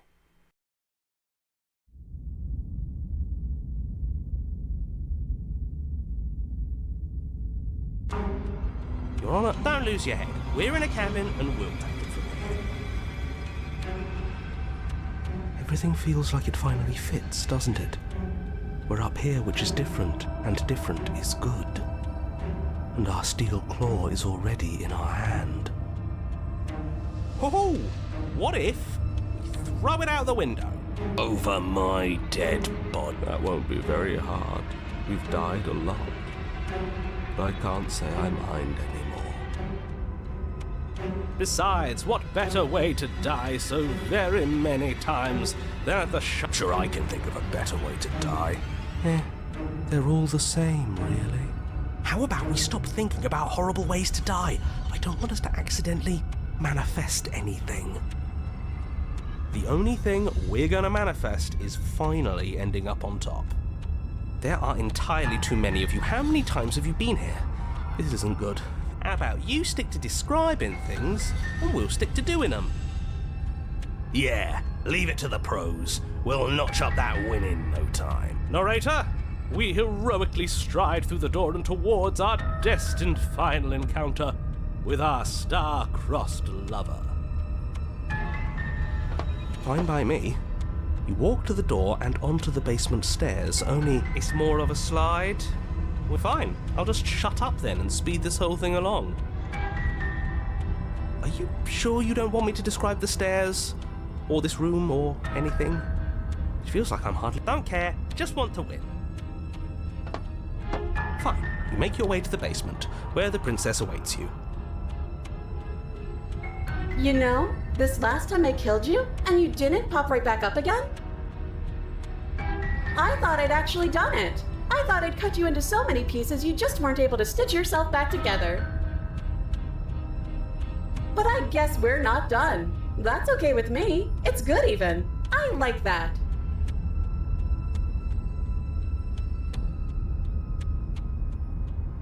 I got something ready for you while you were gone. Do you want to see it? I'm not going to wait for an answer. I'm just going to show you. It's worth it though. Just you wait. And not for very long, because I'm going to do it right now. Are you going to say what she does? Do you want me to talk now? Well, yeah, she says she has something new. I want to hear about the new thing. Yeah, me too. I think I speak for all of us when I say that I would like to hear you. Really? Okay then. Here we go. Now. The princess's skin twists, splitting into red blooms of raw meat as it stretches and tears. Then it erupts. She becomes a wave of blood and viscera, pieces of her splattering against the walls. All that remains in the center of the room is a skeleton of blades. A heart beats furiously in its cage of a chest. Are you ready for what comes next? Holy shit!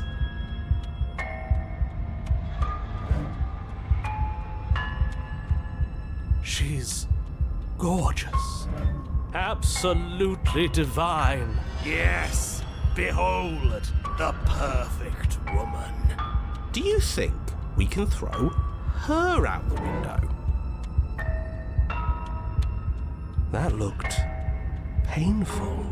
How is she still alive? Heart's still beating, that's all she needs. This is fake. This is all fake. That's all just made up. She doesn't even have a back anymore. How are we supposed to stab her in it? This is all just a sick joke. I hate existing. We're screwed. I quit. I'm done. Forget it. Narrator? Forget it.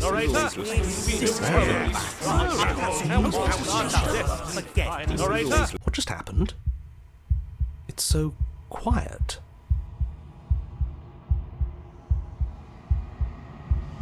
Something feels different about you. It almost makes me feel different. Like I should actually take this seriously for once.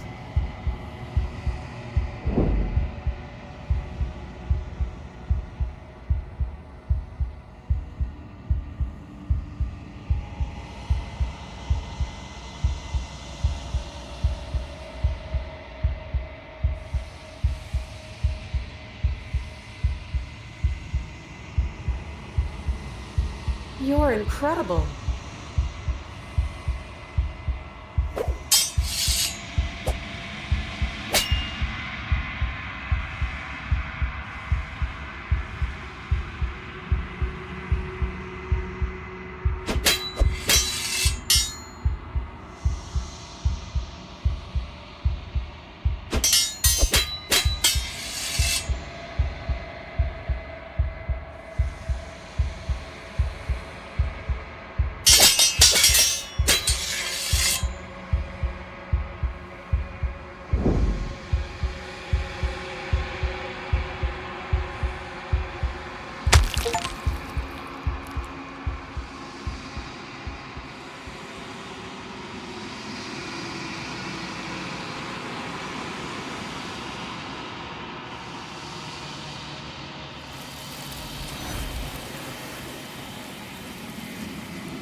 Flickering lights and empty cityscapes become pockets of vitality and movement.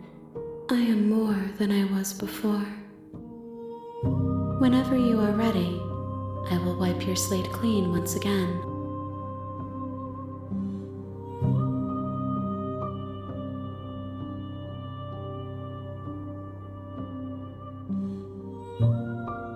Is a child the same as an infant?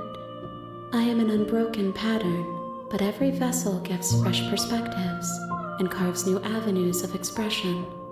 I am different, but I am the same.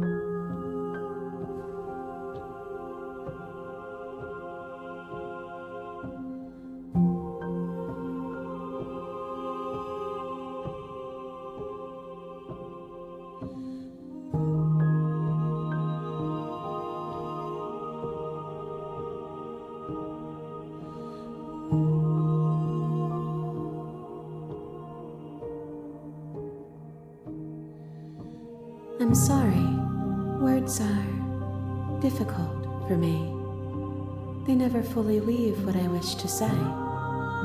If you do not like my answers, then you need not ask me. The vessels you choose to bring me carry far more meaning than anything words could say in the spaces between.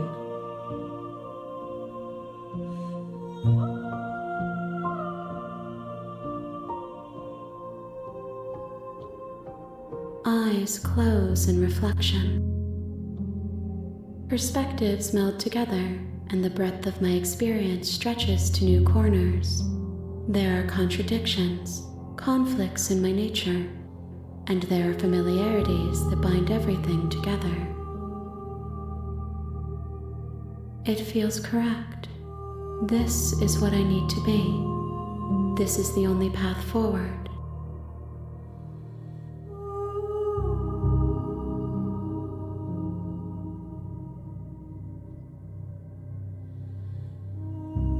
With every gift you bring me, I excavate the alleys of what I am meant to be, and every exploration yields new and complicated truths. What I will be is different than what I am, and what I am is different from what I was. I cannot tell you what desires I will hold when I have changed. But in this moment, all I want is to know myself and to know you.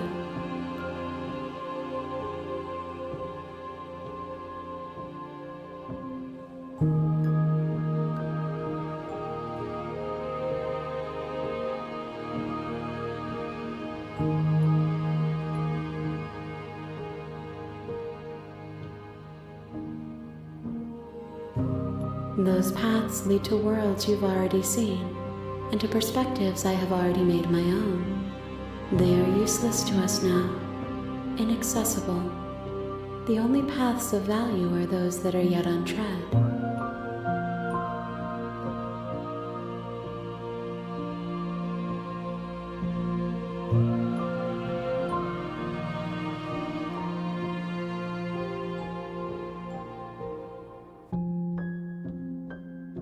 Why wouldn't I be kind to you? You are the only thing I know that isn't me.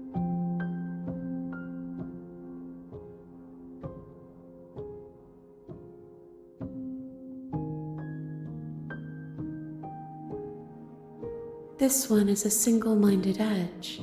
She is cruelty, but she is also joy. She will make for a piercing heart.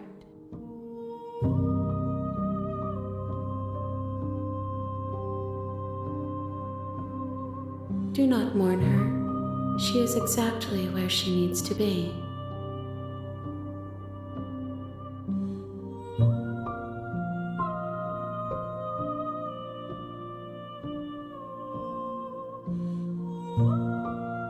The vessels are a weave of emotion at odds with themselves, but they are only perspectives. They are not me. The wounds they've suffered carve texture around my heart. Without them, I would be as I was before.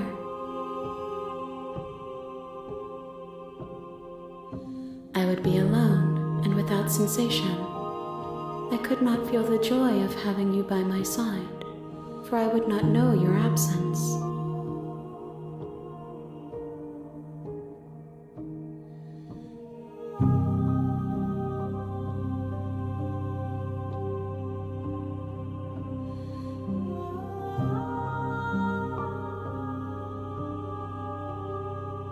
If I am to be an ocean, you have given me enough to build upon. My waters are shallow and murky, and I yearn for more perspective. I will transcend in due time, and there is no way forward but to contribute to my awakening.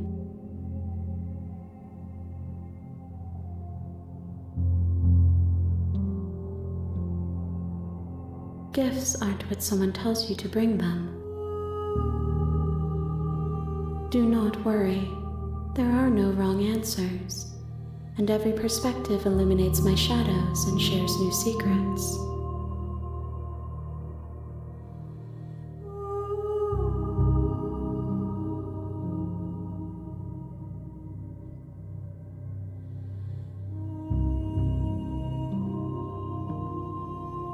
My preference is for you to show me what you would like me to see.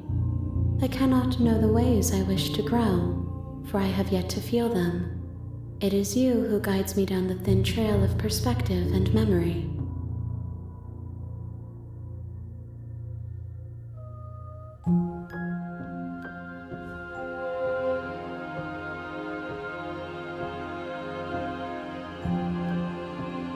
I await your return, but it will give me time to reflect on what I am.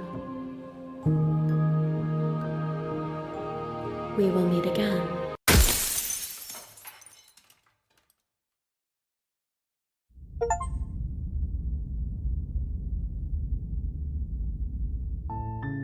You're on a path in the woods. You're here to slay her.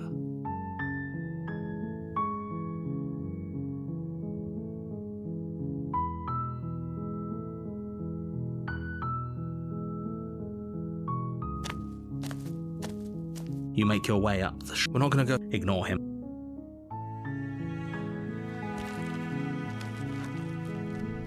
The interior blade is your...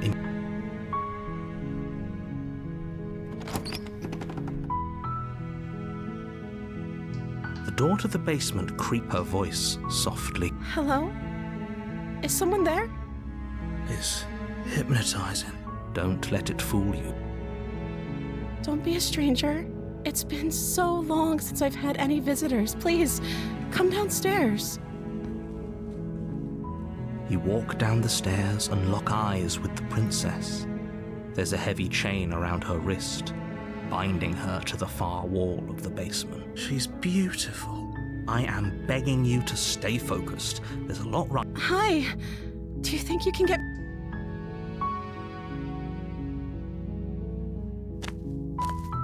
You're only making this more difficult. Thank you. Thank you. You're making a huge mistake. No, you're doing the right thing. You walk up to the chains binding the princess to the wall and give them a tug. They're large and heavy, far too solid for you to even imagine trying to break them apart.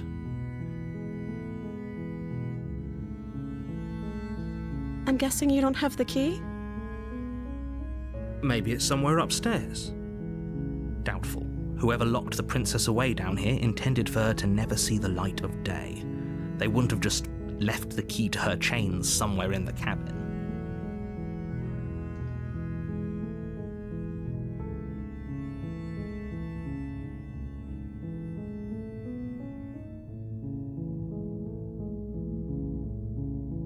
Okay.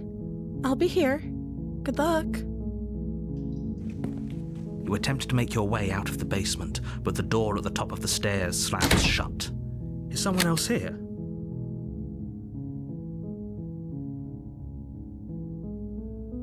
You try the door, but it's locked from the... Your shouts and pleas. You're here to slay the princess, and you won't leave until the task... You make your way to the bottom of the stairs. This would have been so much easier if you'd just taken the blade. Easier for whom? Easier for everyone. Look at the mess you're in. I heard the door slam. They locked you down here too, didn't they?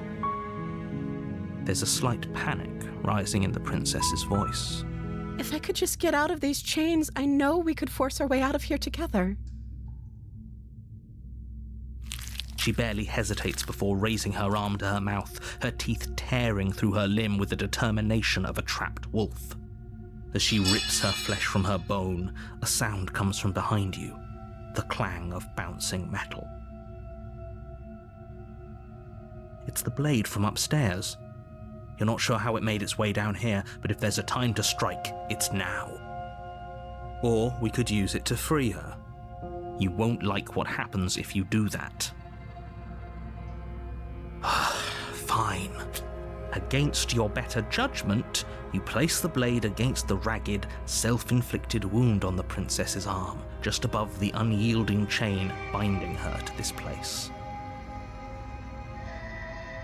You cut into her flesh. The blade is sharp, and it takes little effort to crack through the bone of her arm. Her limb falls to the ground, and the heavy chains follow suit. She didn't so much as utter a sound through the whole ordeal. No, she didn't. She smiles softly as her gaze meets yours, blood from her wounded arm dripping rhythmically to the ground. How is she still smiling after everything? It's like she isn't even bothered by what just happened. Thank you. Now let's get out of here.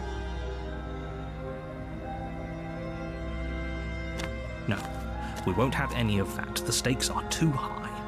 You can't just let her escape into the world. No, I can't just let her escape into the world. As the princess approaches the bottom stair, your body steps forward and raises the blade. Wait, this isn't fair. You can't just do that. Watch me. What are you doing?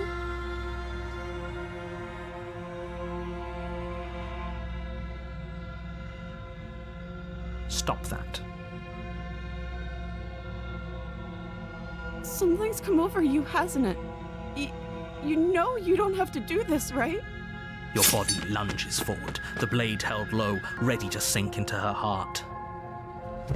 But the princess dodges, stumbling back against the wall before the blade has a chance to connect.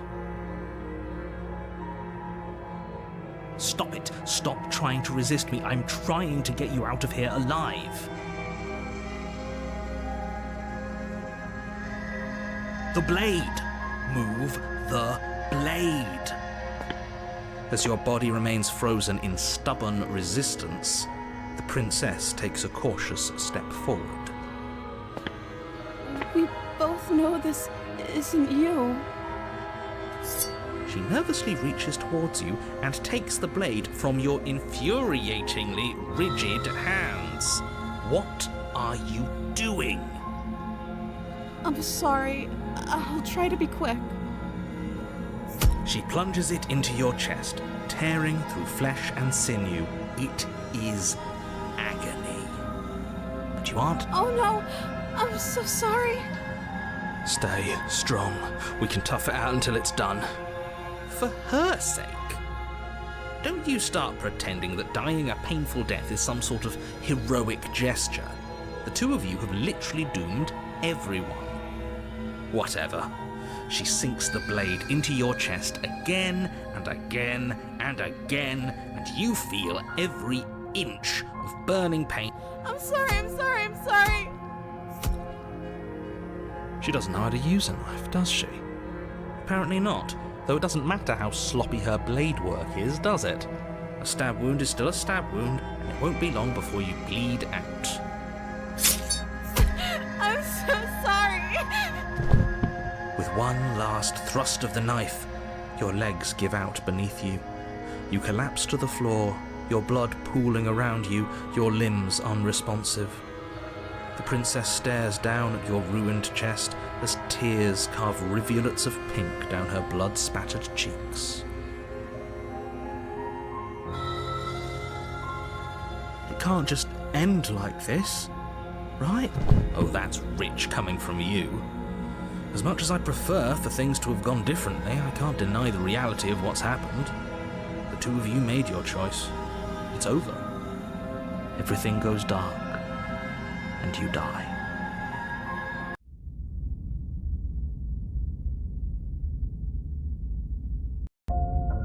You're on a path, you're here to slay her.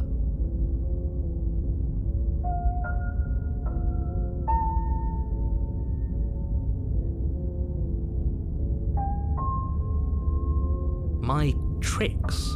What on earth are you talking? If he doesn't remember what happened, then maybe it's best to keep it that way. Yes, he didn't approve of us last time, did he? If we're going to save our beloved, we'll have to be sneaky about it. Our beloved? Yes, you'll have to be very sneaky about your intentions if you're going to try and save the princess. Ah, so all of the cards are on the table. Then you should know that we and the princess are in love, and the four of us will be foiling any and all assassination attempts you've got in the works. We'll see about that. Whatever you do, just be sure to ignore him specifically. It sounds like he's the sort who'd sacrifice the whole world for a peck on the cheek. What can I say? A world without love is a world that isn't worth saving.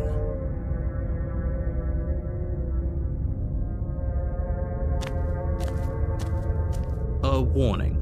Before you go in, she will lie. We already told you we're not playing along with your little game. It's your lies that can't be trusted. Her beauty is the only thing in the world we can believe in. I think we've already been over this. I'm pretty sure he just likes the sound of his own voice. I do, but I also speak from the heart. My passions are too great to be stifled. They must be expressed. Sure, yeah, your passions are strong and all, but not everyone needs to hear them. Some things are better kept quiet. Don't pay their bickering any mind. Focus on the task ahead.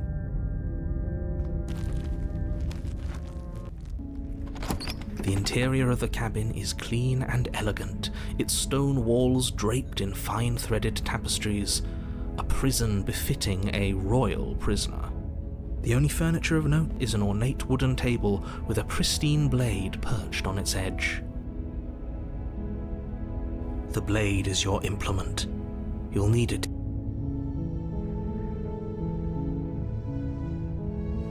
You walk up to the wall next to the basement door.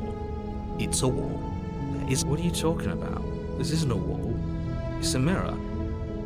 Or at least it'll be a mirror once we wipe off that layer of grime. You reach forward and rub your hand against the cabin wall. I hope you know how ridiculous you look right now. But there was a mirror a second ago. And now it's gone. Pity. We could have a feather out of place and now we'll never know. We can't gallantly sweep her off her feet if we have a feather out of place.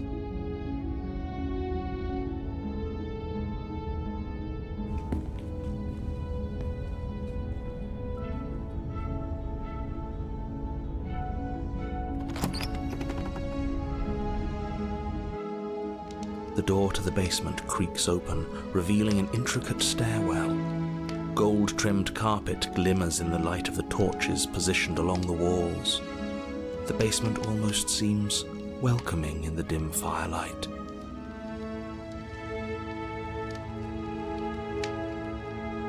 But it's still a stone basement. If the princess lives here, slaying her is probably doing her a favor. A soft voice carries up the stairs. Hello? Is someone there? Her voice.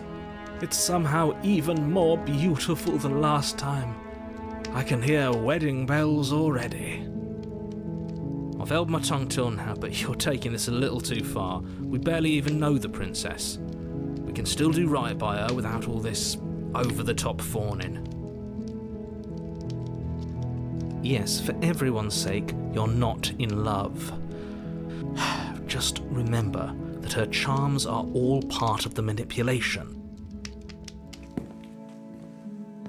You walk down the stairs and lock eyes with the princess. There's a heavy chain around her wrist, binding her to the far wall.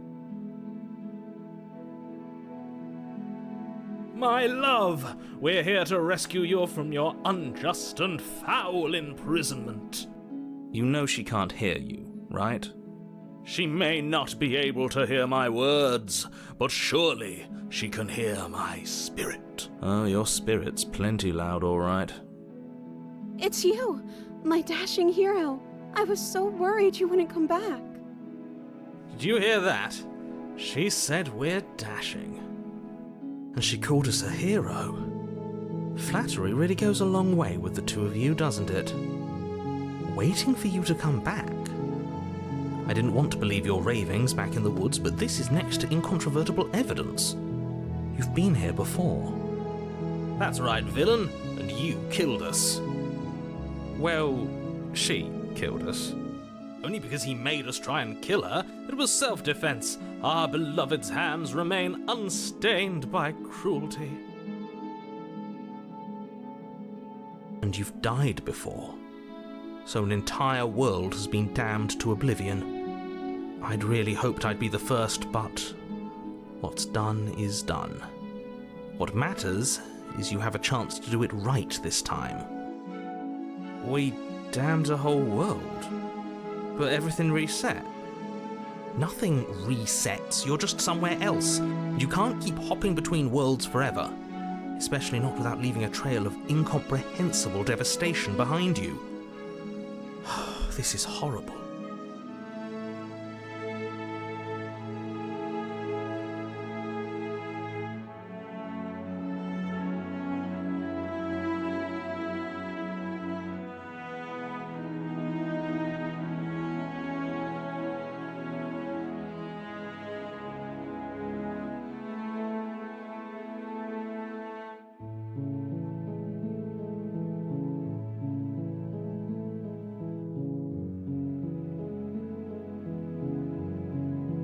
You died, and now we're talking.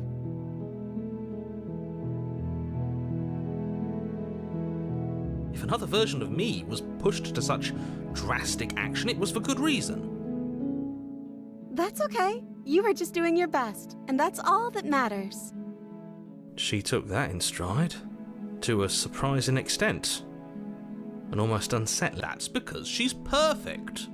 Do you think she has someone like him telling her what to do?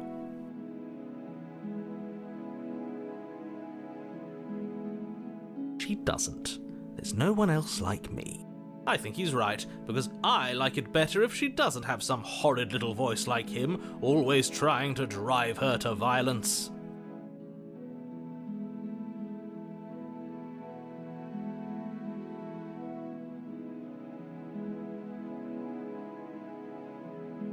Rescue her?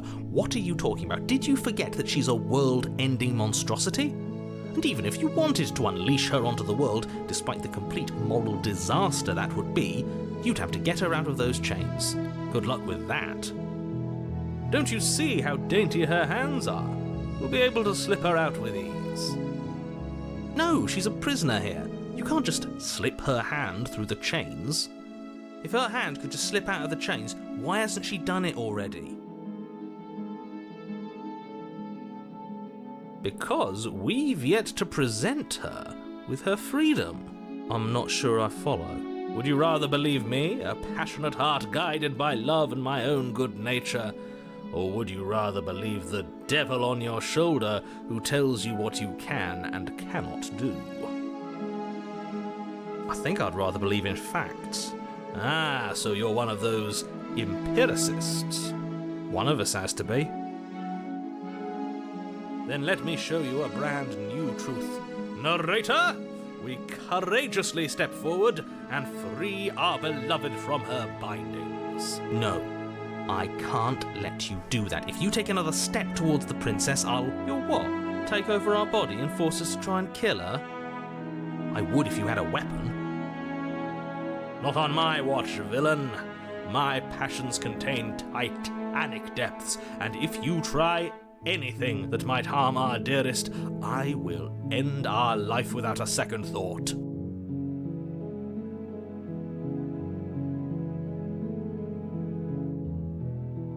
You wouldn't. I would. I'd listen to him if I were you. He has a lot of strong feelings, and doesn't the world end if we don't stop her? You approach the princess and gingerly slide her hand from her bindings. That shouldn't have worked. I'll be damned. We're doomed. I can't believe it, but I guess I have to. I told you, there's no life more worth living than that of a true believer. I'm free, and you're not trying to kill me this time. Thank you. Thank you so much. The princess jumps up and smothers you in a joyful embrace. Ugh.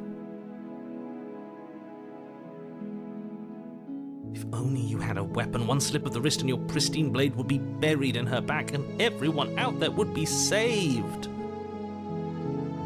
Luckily for Mr. Romance, we don't have a weapon. Who needs a weapon when we have the power of love on our side? What do we do now?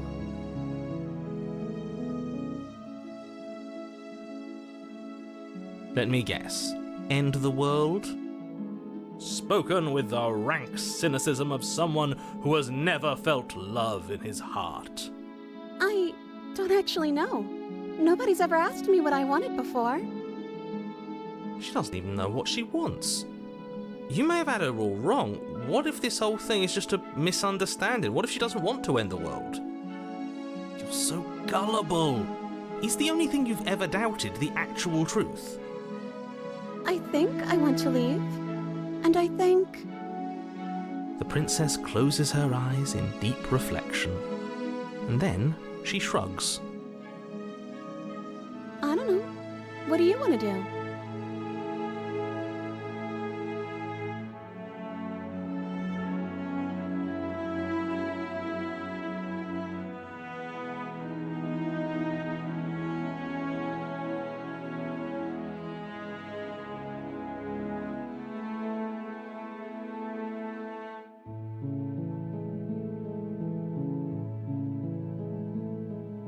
That sounds perfect. The princess takes your hand, the last hopes of the entire world slipping through your fingers as they intertwine with hers. We have each other.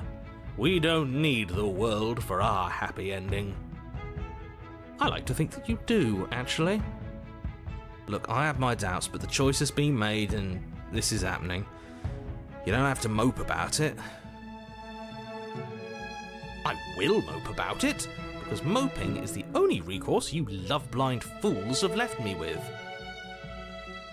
You and the princess walk up the stairs, hand in hand. Ugh, look at the way she's smiling at you. She doesn't have to be so happy about this. And what happens after we walk up the stairs? Let's see. Oh, isn't that interesting? The door slams in your face and the lock clicks. That's a familiar move. Did I do that last time? Then you should know that you won't be able to leave. Oh no! Did someone lock us in here? That's not fair. We're supposed to leave now. She's right. It isn't fair. But the unfairnesses of the world are no match for the strength of true love. Enough with this true love nonsense. You just met her. Of course you wouldn't understand. Our passions run deeper than anything you have ever known. Are you listening to this? You don't have to go along with the every whim of that delusional voice.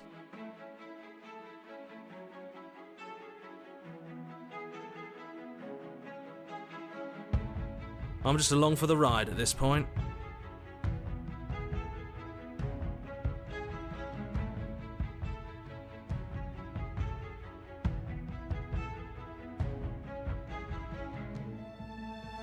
Okay, yeah, let's do it. Like a pair of teenagers in love, you and the princess place your hands on the door together. Blech. And the lock clicks and the door creaks open. Are you kidding me? I told you our love was insurmountable. You and the princess make your way upstairs, and the blade, that's right, there's still a chance for you to do the right thing. Take the blade from the table and slay her before it's too late. You're enjoying this, aren't you? You're taking every opportunity you can to draw out the end of the world and make me suffer. I hate you. You know, if her walking out that door is really going to end the world, can't we all just stay here? Seems like an easy win for everyone. That's not how this works. Yes, what he said. That's not how this works. Obviously, we have to leave with her. It's our happy ending.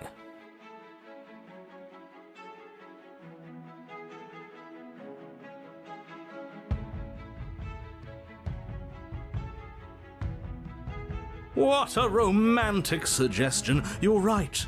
We don't need the world. All we need is each other. That's exactly what I just suggested.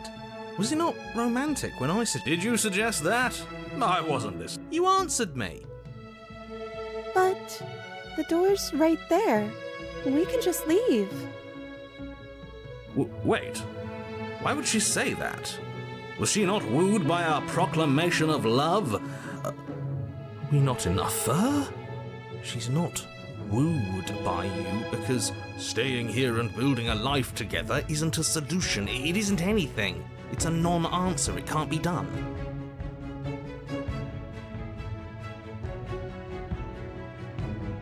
Okay.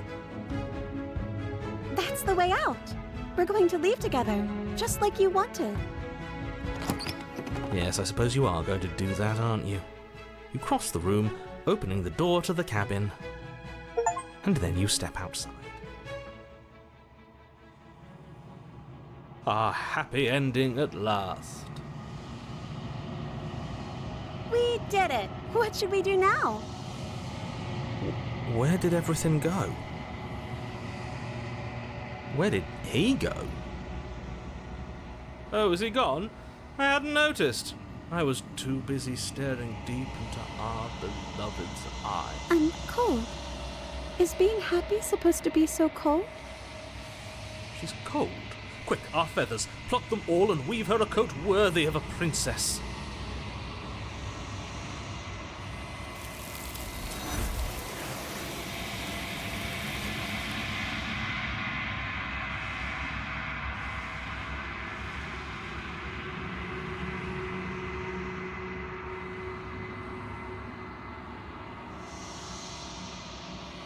She's gone.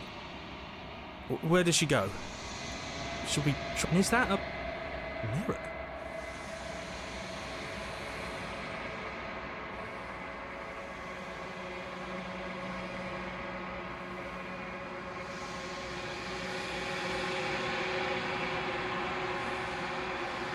But it feels so bad. Like looking into it right now is going to be the end of everything. Yes. I fear that we won't like what we'll see. What if we just sit here and preen for a while? That can't hurt, right?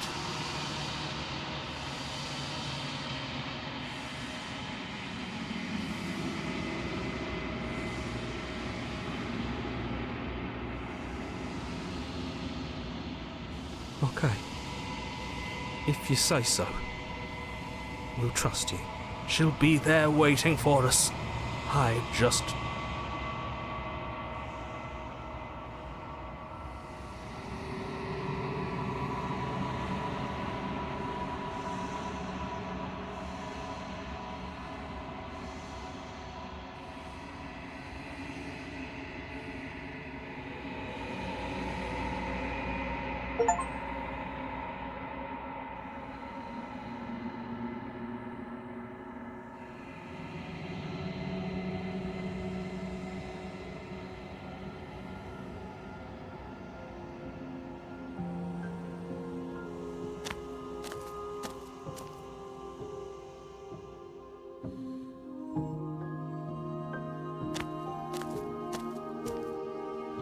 I am a growing chorus of contradiction, a mass of tides ebbing and flowing all at once in more directions than my attention can bear to hold. To look at any one is to shift them all into something new, and to look away is to reshape them yet again.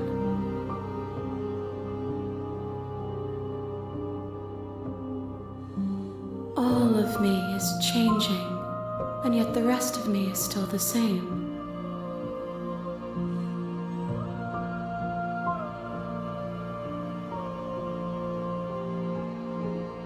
As easily as you can stand to be you. You are like me, even if you have chosen not to look at the corners of you that do not fit, even if you have chosen to ignore the brilliant contours of your soul.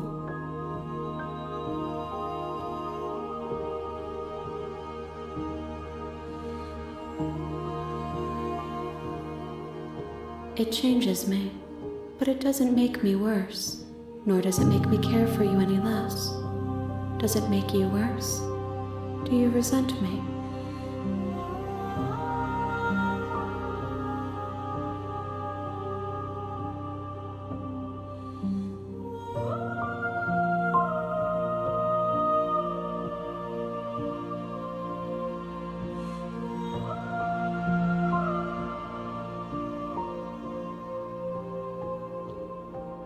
It says that your heart is gentle, that even in the darkness you are guided by compassion.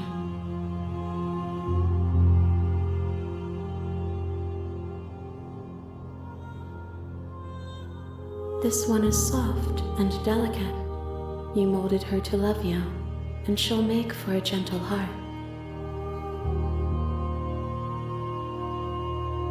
Do not mourn her. She has served her purpose.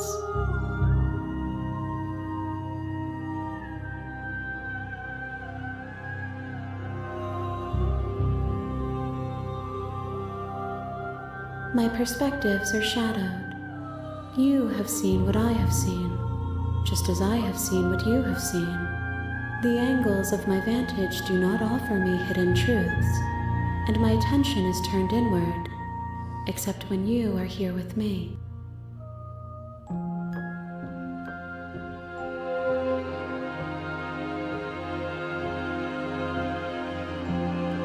Perhaps this will change when our work is done.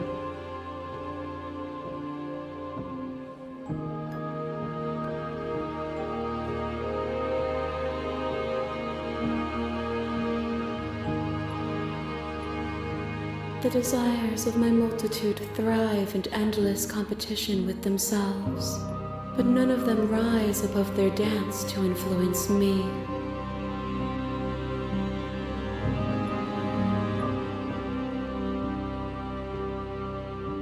I yearn for what I have always yearned for, our awakening. Other desires shrink in the light of knowing you and knowing me.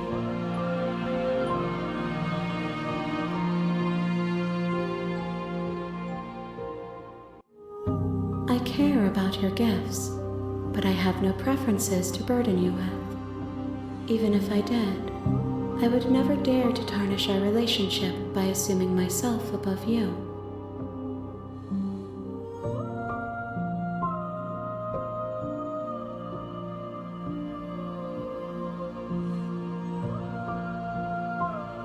The tides do not dictate where they are pulled. A river does not dictate its outlets. My gift to you is to let you choose your path, and my task is to treasure the gifts you bring me.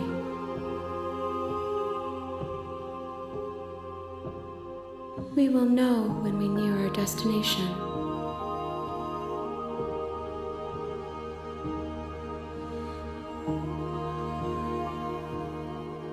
I will be here when it is time for us to meet again.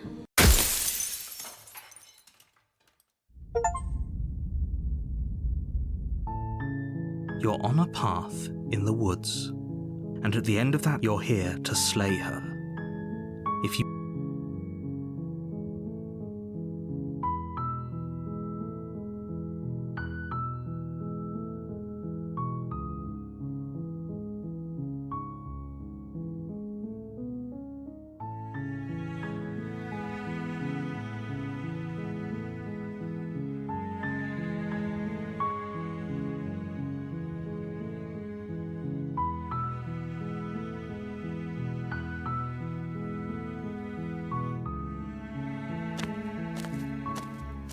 make your way up. We're not going to go ignore him. He does. The interior of the cabin is the blade is your implement. You'll need it.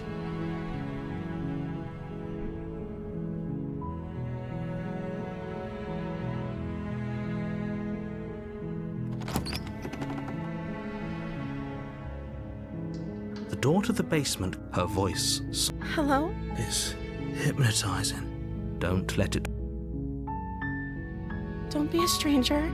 It's been so long since I've had any visitors. Please, come downstairs. You walk down the stairs and lock eyes with the princess. She's beautiful. I am begging you to stay focused. Hi. Do you think you can... You're only making this more difficult. Thank you.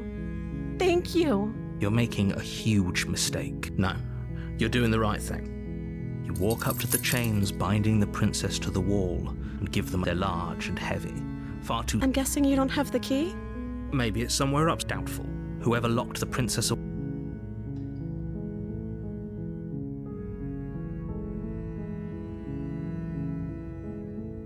Maybe there's some way to break the chains? Or if that doesn't work, I guess we can always cut me out of them. She offers the suggestion with almost complete nonchalance. If we were stuck down here long enough, I'm sure we'd be nonchalant about cutting our way out if it meant we could finally be free. You attempt to make your way out of the basement, but the door at the top of the stairs slams shut. You hear, is someone else here? You try the door. Your shouts and you're here to sleep. You make your way to the bottom of the stairs. This would have been so much easier. If easier for whom? Easier for everyone. Look at the mess you... I heard the door slam. They locked you down here too, didn't they? There's a slight panic rising in the princess. If I could just get out of these chains, I know we could force our way out of here together. She barely hesitates before raising her arm to her mouth as she rips her flesh from her bone. It's the blade from upstairs. You're not sure how, or we could use it to... You won't like what happens if you do.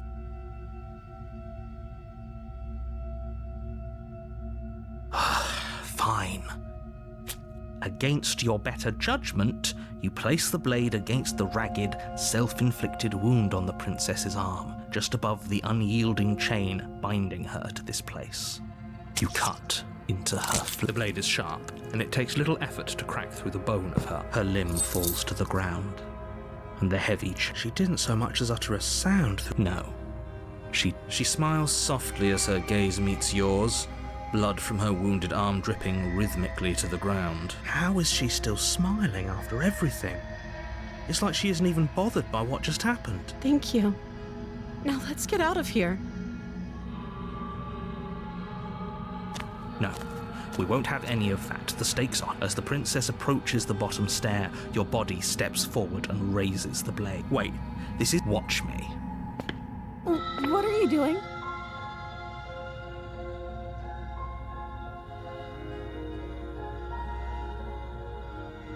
Stop that. Something's come over you, hasn't it? You know... Your body lunges forward, the blade held low, ready to... But the princess dodges, stumbling. Stop it! Stop!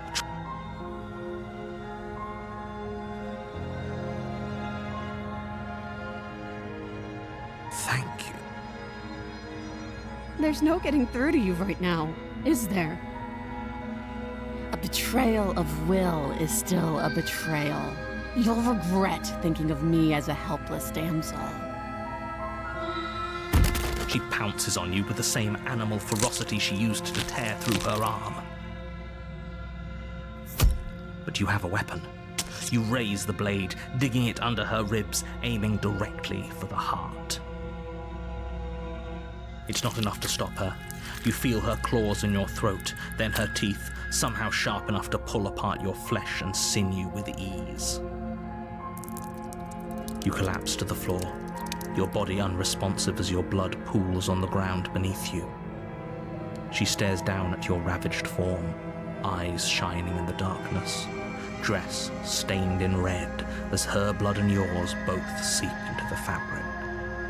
If we're lucky, the wound you managed to inflict will be enough to at least delay her escape from this place. If we're very lucky, it will kill her before she can reach the outside world. It can't just end like this, right? As much as I'd prefer for things to have gone differently, I can't deny the reality. Everything goes dark, and you die. You're on a path. You're here to slay her.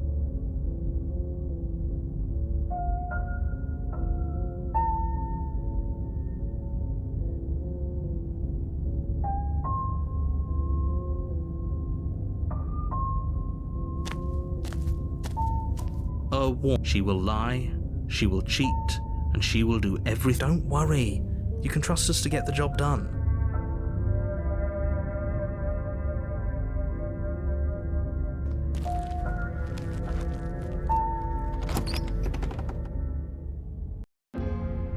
The interior of the cabin is a mess of twisted roots. The walls a chaotic weave of knotted wood that, almost as if by accident, just happened to resemble a room. The floor is damp and earthy, and the only furniture of note is a slab of mud in the shape of a shelf, with a pristine blade perched on its edge. The blade is your implement. You'll need it.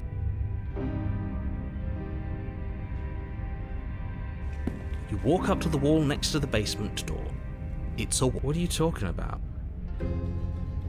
You reach forward and rub your hand against the cabin wall. I hope you know how ridiculous you look right now. No blade. I hope you know what you're getting us into. It'll always be here if we need it. Sure, that was also true last time and we still died, but we definitely know what we're doing this time.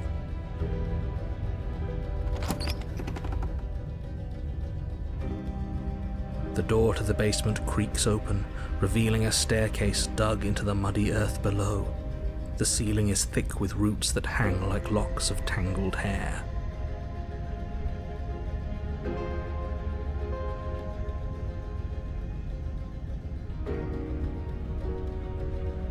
The weak starlight from the cabin windows behind you can barely penetrate the gloom here, only illuminating the edges of an opening below.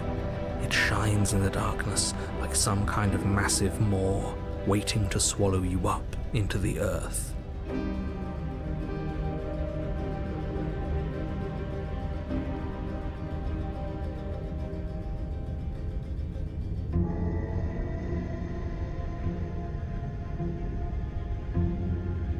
The air smells of dirt and copper.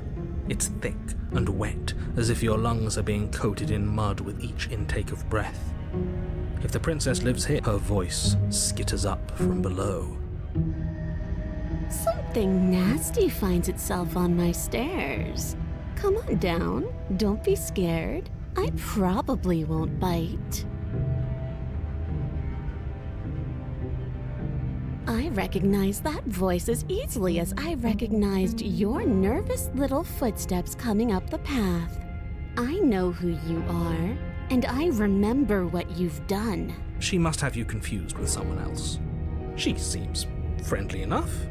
Maybe we can talk our way out of this whole situation. You can't. Unless you slay her right away, she's going to break free and end the world. There's no reasoning with what she is. Look, I'm just throwing ideas out there. I like to think out loud. I'm the kind of guy who likes a discussion. Don't we want to hear what everyone has to say before making any big decisions? Do you want to hear what everyone has to say?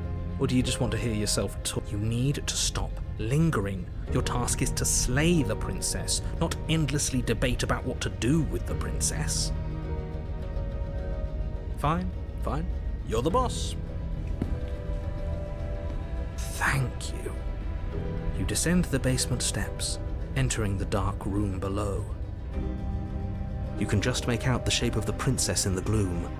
She's huddled against the far wall, her eyes bright and glaring from amid the thick roots.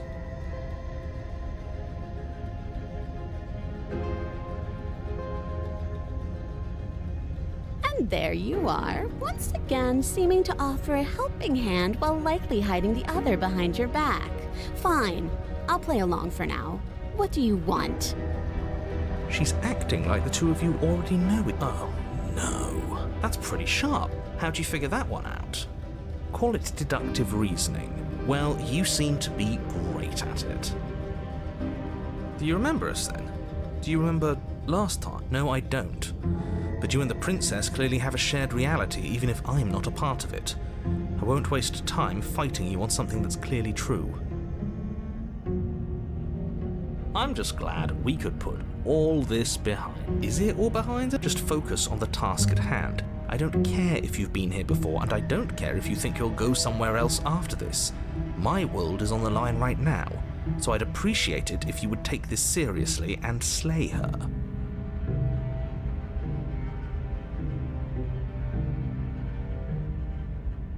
Let's chat her up a bit first. Maybe we can find a middle ground where everyone's happy.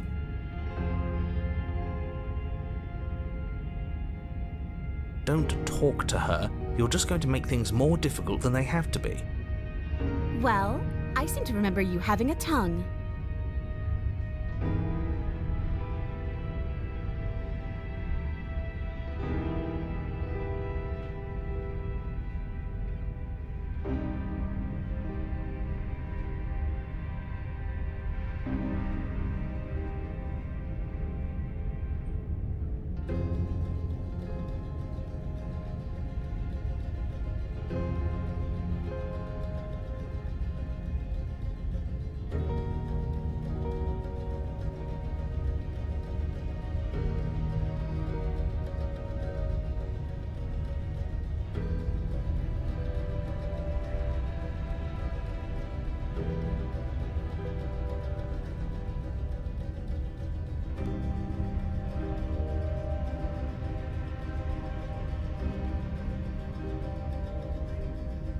Ooh, smart. Let's apologize, get us back on the right foot. Oh, you're sorry. Isn't that nice? You're such a gracious little monster. If you're sorry, then let me out of here. Prove it.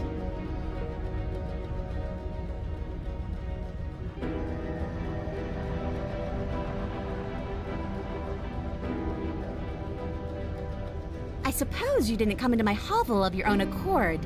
Did you? All right. I suppose I could team up. I need a way out after all. And unfortunately, you're the only one I have. Seems to me like she's offering a mutually beneficial arrangement. We should take it.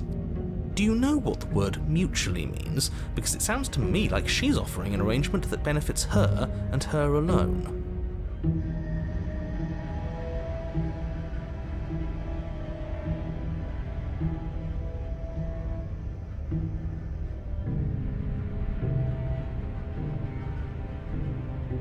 Oh, I don't need you to cut me out. The princess grins as the chains fall from her wrist. She could have gotten out of those the whole time. That sneaky little... A woman after my own heart, really. She knows how to hold her cards close to her chest. This is why she can't just be abandoned here. If left to her own devices, she'll find a way out. Now stop her.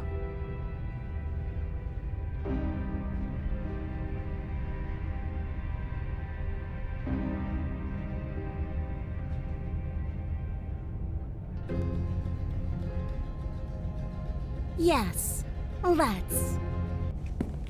She creeps forward, taking one cautious step at a time until you and she are face to face.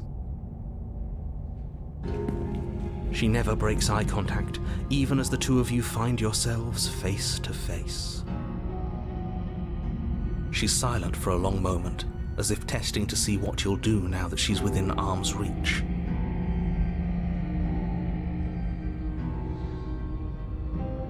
After you, darling. You're the one it lets come and go. It's best if I follow. Oh no, we can't have that. If anyone is going to turn their back on anyone else, she's going to turn her back on us. It shouldn't matter who leads and who follows. We're working together here. Well, if it doesn't matter, then she can go first. We may be in this together, but that doesn't mean we have to... Somebody has to go first, and it might as well be us. We're the ones who broke her trust last time. You're talking a lot about trusting someone who, by her very definition, cannot be trusted. I don't know how many more warnings I have to dole out, but if you help her out of here, you're going to regret it.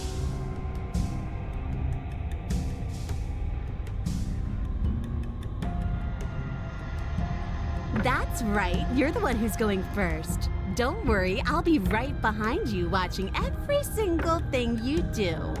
That's exactly what I'm worried about. You step onto the stairs and begin your ascent from the basement. The princess follows close on your heels, perhaps even a little closer than you'd like. You're only saying that because you want us to feel nervous. I do want those things, but I want them for a good reason. I don't need you to trust me for my sake, because I already know that I'm right. This is for you. Can we walk backwards up the stairs? I think that's the smarter idea. She can't sneak in and attack. No. The stairs are a bunch of overgrown roots. You'll trip and hurt yourself. But the princess is silent as you both continue the climb, and in no time at all, the upstairs of the cabin. Isn't that a relief? We're fine. You're not even going to wait until you're through that door to proudly claim your victory, are you? What did you just say that? I think we know why. You feel something dig into your shoulder, sharp and piercing. The princess clawing at you and pulling you down with her full weight. Together you tumble back down the uneven stairs, your body and hers crashing against the unyielding wooden roots, until finally you both separate with a bone-shaking thud against the basement floor. You feel something pop.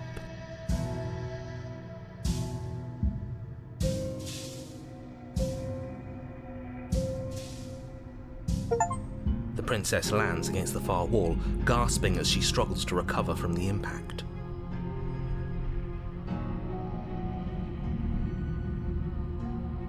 You're still in shock, trying to get a hold of yourself. She grins as you continue to remain exactly where you are, cackling derisively as she watches you realize that you won't be getting up. Wait, why won't we be getting up? I'm afraid your back is broken. One unlucky fall is all it takes, really, and you had several.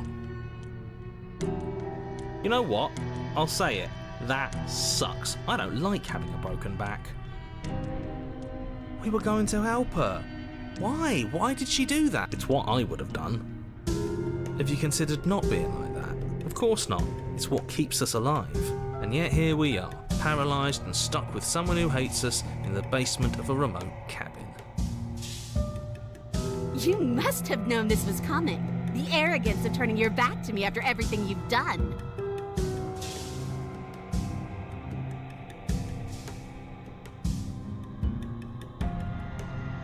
Maybe you were, and maybe you weren't. But even more than I wanted my freedom, I really, really wanted to hurt you. And you know as well as I that by our very natures, only one of us could make it up those stairs unscathed. Someone had to make the first move. Better me than you. See, this is why I wanted her to go first. I had this whole little scheme planned, where once she'd passed by the table upstairs, I'd have said, now pick up the blade and stab her in the back. And then you'd say something like, wow, that's an amazing idea that I never saw coming. And then you would have done it and we wouldn't be stuck down here with a broken back. There's just one problem with that. And what's that? She was clearly planning to betray us. And if she was in front of us, she would have gotten to the blade first. Ugh, you're right, aren't you? I thought this whole thing was ironclad, but really it was doomed from the princess's body twitches as she tries to get up. Ho ho ho! So she's not as bad as us. Something inside me is broken. Isn't that a cruel twist of the knife? Isn't that so... She eyes you with intensity, silence falling between you for a long moment as her gaze travels up and down your battered form. Seems I'm not the only one, though. Wait, are we both just stuck here? Certainly seems that way. What a way to go. Look on the bright side. In all this chaos, you may have actually managed to deliver a lethal wound. The world could be saved after all.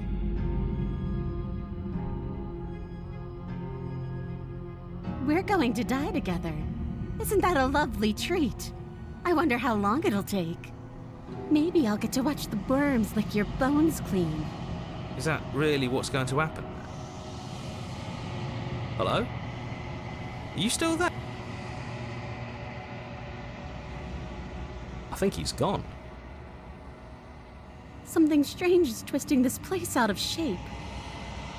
I wasn't feeling much of anything, but now I feel cold.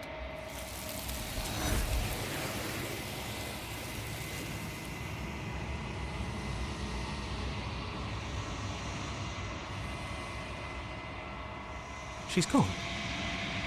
Where did she go? And there's that mirror again. Why is it here? Why?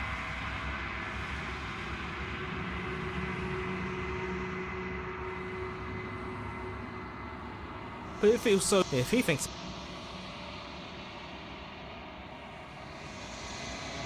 Okay. Fine.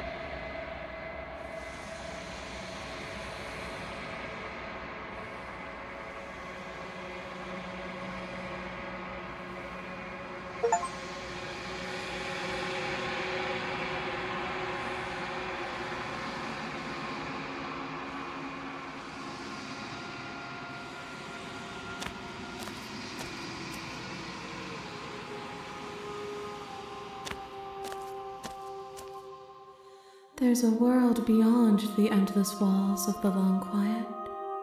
I am curious to see what it means for us to know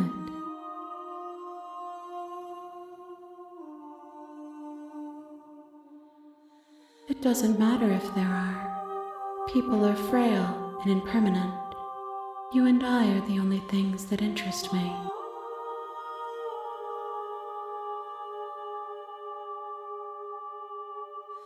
We are real. Nothing is an idea that dwells in the absence of something, but nothing cannot exist on its own, and because of that, nothing can't exist.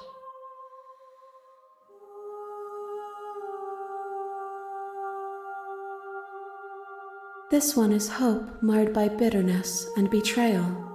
She could see the end of the tunnel, and the door was closed on her. She will make for a righteous heart. Do not mourn her. She is finally on the other side.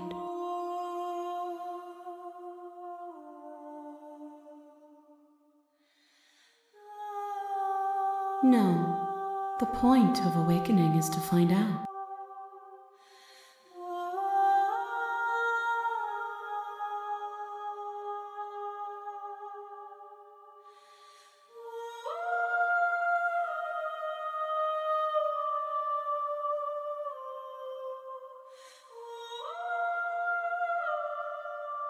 No, their minds are empty, existent, but constantly shifting into something new. Do you think your narrator lives in the spaces beyond?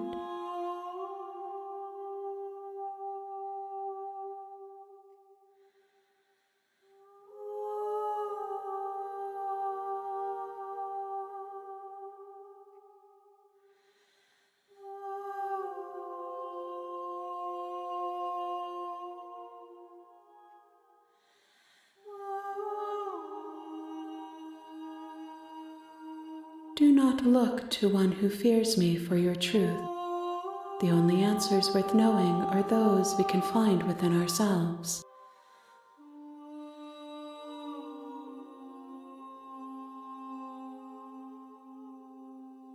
One, whatever you bring me next will be enough, and then gravity will pull the others back to me. I will be singular, a final multitude.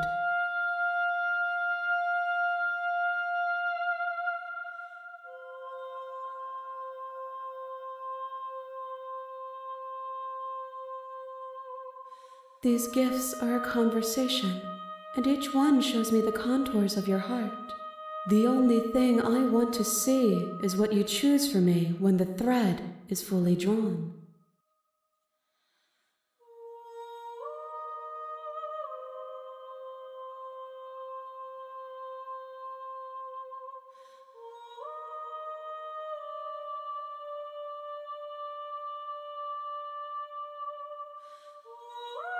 The next time I see you, each of us will finally know what we are. I will be here, waiting for you.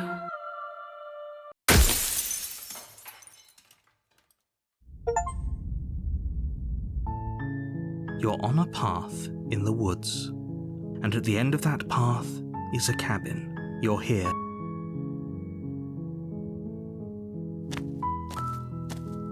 You make your... We're not going to go through... Ignore him. The interior of the cabin is the blade. You take the blade from the table.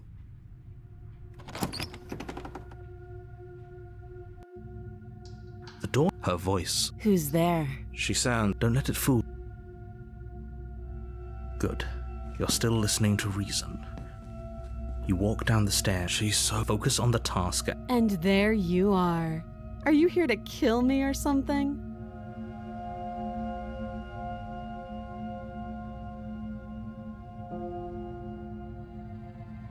Then why did you bring a knife with you? How about you drop it, and then we can chat?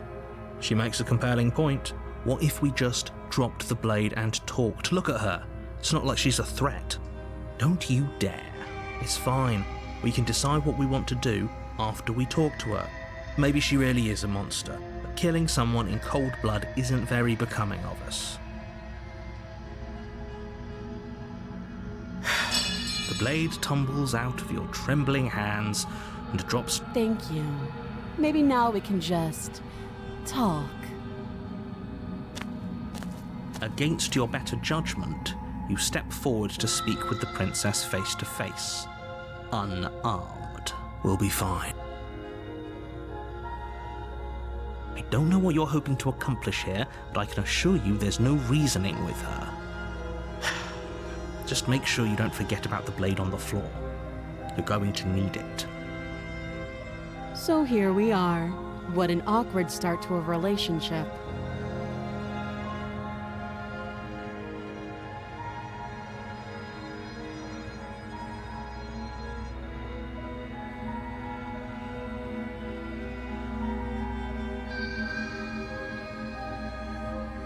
Just tell her that. Is that why they threw me down here? But I don't want to hurt anyone. I like the world, I think. I don't remember much about it, to be honest. I've been down here a long time. Just how long has she been down here? If I'm supposed to be capable of ending the world, then how did I wind up here, chained to a wall? Have they told you why I'm allegedly so dangerous?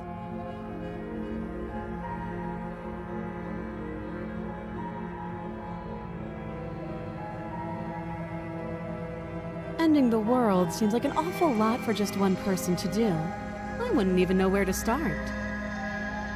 I believe her. She doesn't have to know how to destroy the world to be... At the end of the day, whatever the two of us have going on down here is about trust. Whoever sent you to slay me claimed I was a threat to the world, but they didn't tell you why. That doesn't sound right to me. And I don't think it sounds right to you either. Otherwise, we'd be killing each other instead of talking. She has a point. There's a reason I've been telling you to question the situation, and there's a reason you've listened.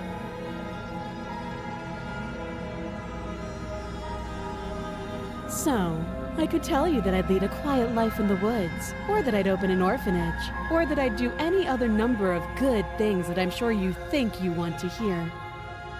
But you don't really know me, do you? What can my word possibly be worth in a situation like this? She's right about one thing. Her word isn't worth anything. Like I said, it's all about trust. Blind trust. So do you trust me, the prisoner, the victim, the princess clearly incapable of ending the world?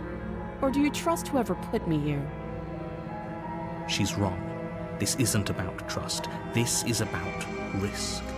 We stand to lose... Don't jump to any weird conclusions. We're two people who have met each other. By definition, we have a...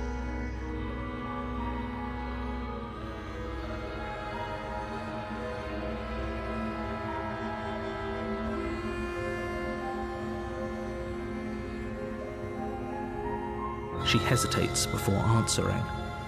You can address me as Your Royal Highness, or Her Majesty.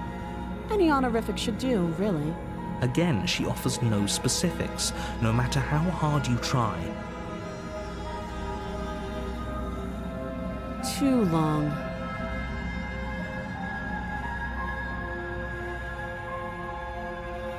You can't. Don't bother. I'm guessing you don't have the key then. I'm sure there's a key somewhere around here, and if there... well, we can always put that knife to good use. Her sharp eyes settle on the edge of the blade. She isn't suggesting what I think she is. I'm sure of it. Oh, have you decided what to do with me? You know why you're here.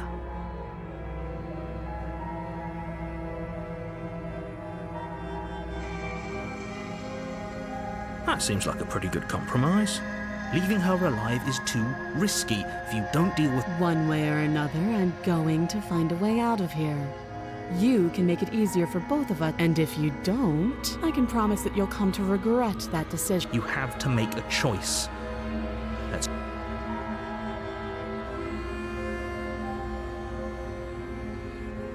I know you think this is a fair compromise, but it's a chance we'll have to take.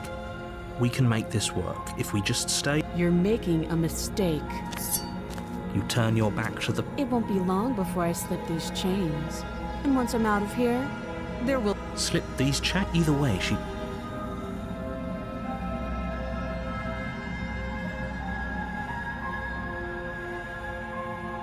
You'll be the death of all of us, but fine.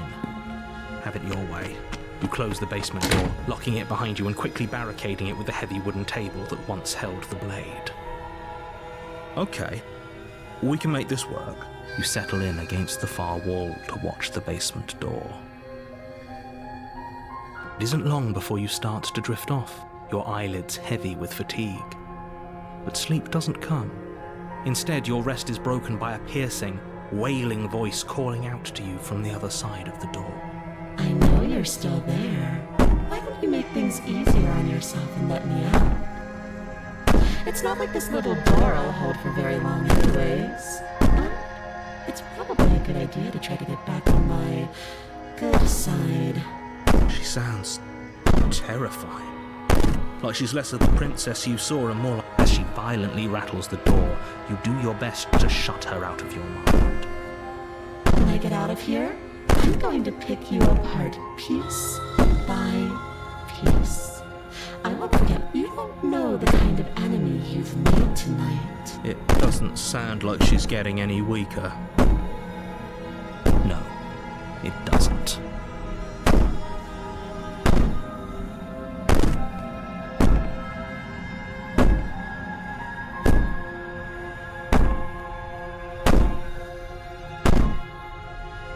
I can be innocent and harmless if I want to be.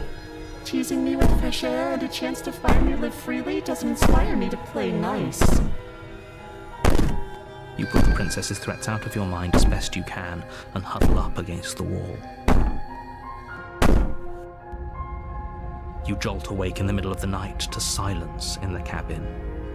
The ruckus has stopped, and the door to the basement is ajar, its lock broken, and the table shoved out of the way. Where is she? Thanks for helping me get out of that awful basement. You try and stumble to your feet, but as the princess draws near, it's as though your body simply stops working. It isn't all at once. The paralysis comes in waves. First your toes go numb, and then your feet, and then your legs. You lie prone on the floor of the cabin, unable to do anything but... Whose side are you on? Yours, of course. But I have a duty to uphold the truth. Lying about the facts of the situation does... So helpless. I can take my time with you, can't I? She steps closer, one silent footfall at a time, cocking her head in curiosity as you feel your organs shutting down one by one. Or maybe I can't take my time with you. You don't look well. A little green around the gills. What a shame. If you'd only helped me get out of here, we could have done such wonderful things together. Your lungs stop drawing in breath, and your heart freezes in your chest. I'd say better luck next time, but we both know this is the end, don't we? It can't be. This can't actually be how everything... I'm sorry, but it is. Everything goes dark, and you die. You're on a path. You're here to...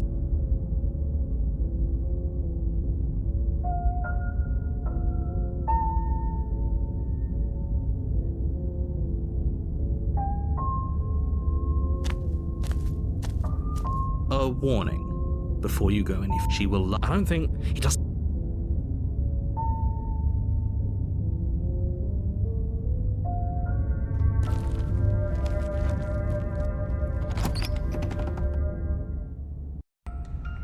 The interior of the cabin is plain, the smooth wood of the walls almost featureless. The only furniture of note is a lone table, knocked on its side in the corner of the room. A pristine blade stands between you and the open, inviting basement doorway.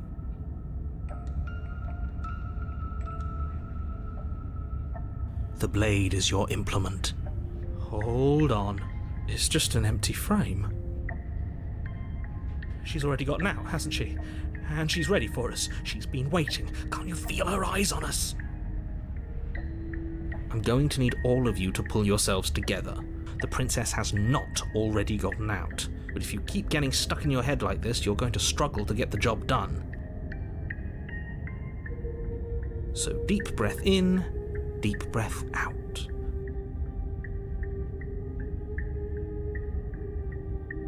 You reach down and pick the... Good. Steel. Is it gonna be enough, though? Couldn't you have given us something else? Something... I don't know.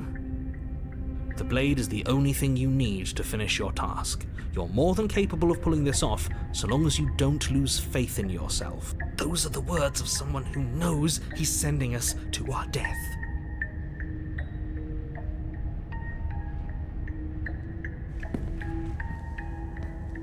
You cross over the threshold and onto a series of isolated steps, suspended in darkness. More eyes, too. You never mention the eyes. The air seeping up from below reminds you of fresh lightning and static, as if you're descending into a place that isn't meant for a creature of flesh and blood. If the princess lives here, slaying her would probably be doing her a favour. Her cruel and playful voice prances up the stairs. I didn't think you'd come back. We're gonna have a lot of fun, you and I. Come back? She must have you confused with someone. You really don't remember, do you? It doesn't matter, we need a game plan. We know we can't just go down there unprepared. It can't be that hard. But then we'd lose our weapon. We'd have to make it count. Otherwise she'd be furious and we'd be defenseless. If a knife is even enough to do anything against something like her in the first place. It'll be enough.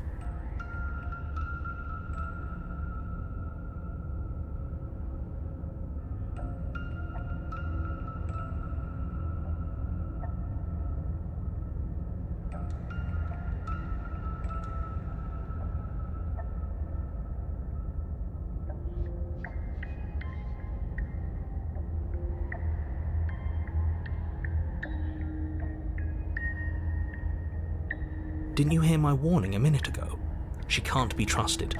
Talking won't do you. Something tells me she isn't going to be very keen on talking anyway.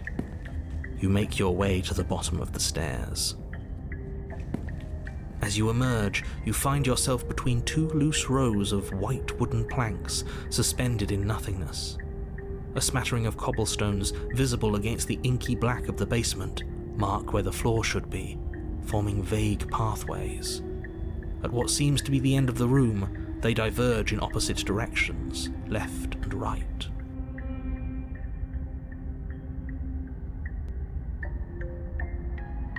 She could be anywhere, and there's nowhere for us to hide. We're completely exposed. Are you really not going to comment on how weird this place is? No, I'm not. Somebody needs to be the voice of reason here, and it certainly isn't you. Excuse me, I'm being incredibly reasonable. You're the one who's just matter-of-factly describing whatever the hell we're looking at like it's an ordinary basement. We're going to die down here. I don't want to die again. Please stop saying that. You're only going to make things worse. Just pick a direction and start moving. I wouldn't give it too much thought if I were you. It doesn't really matter, because either way you go, I'm going to find you.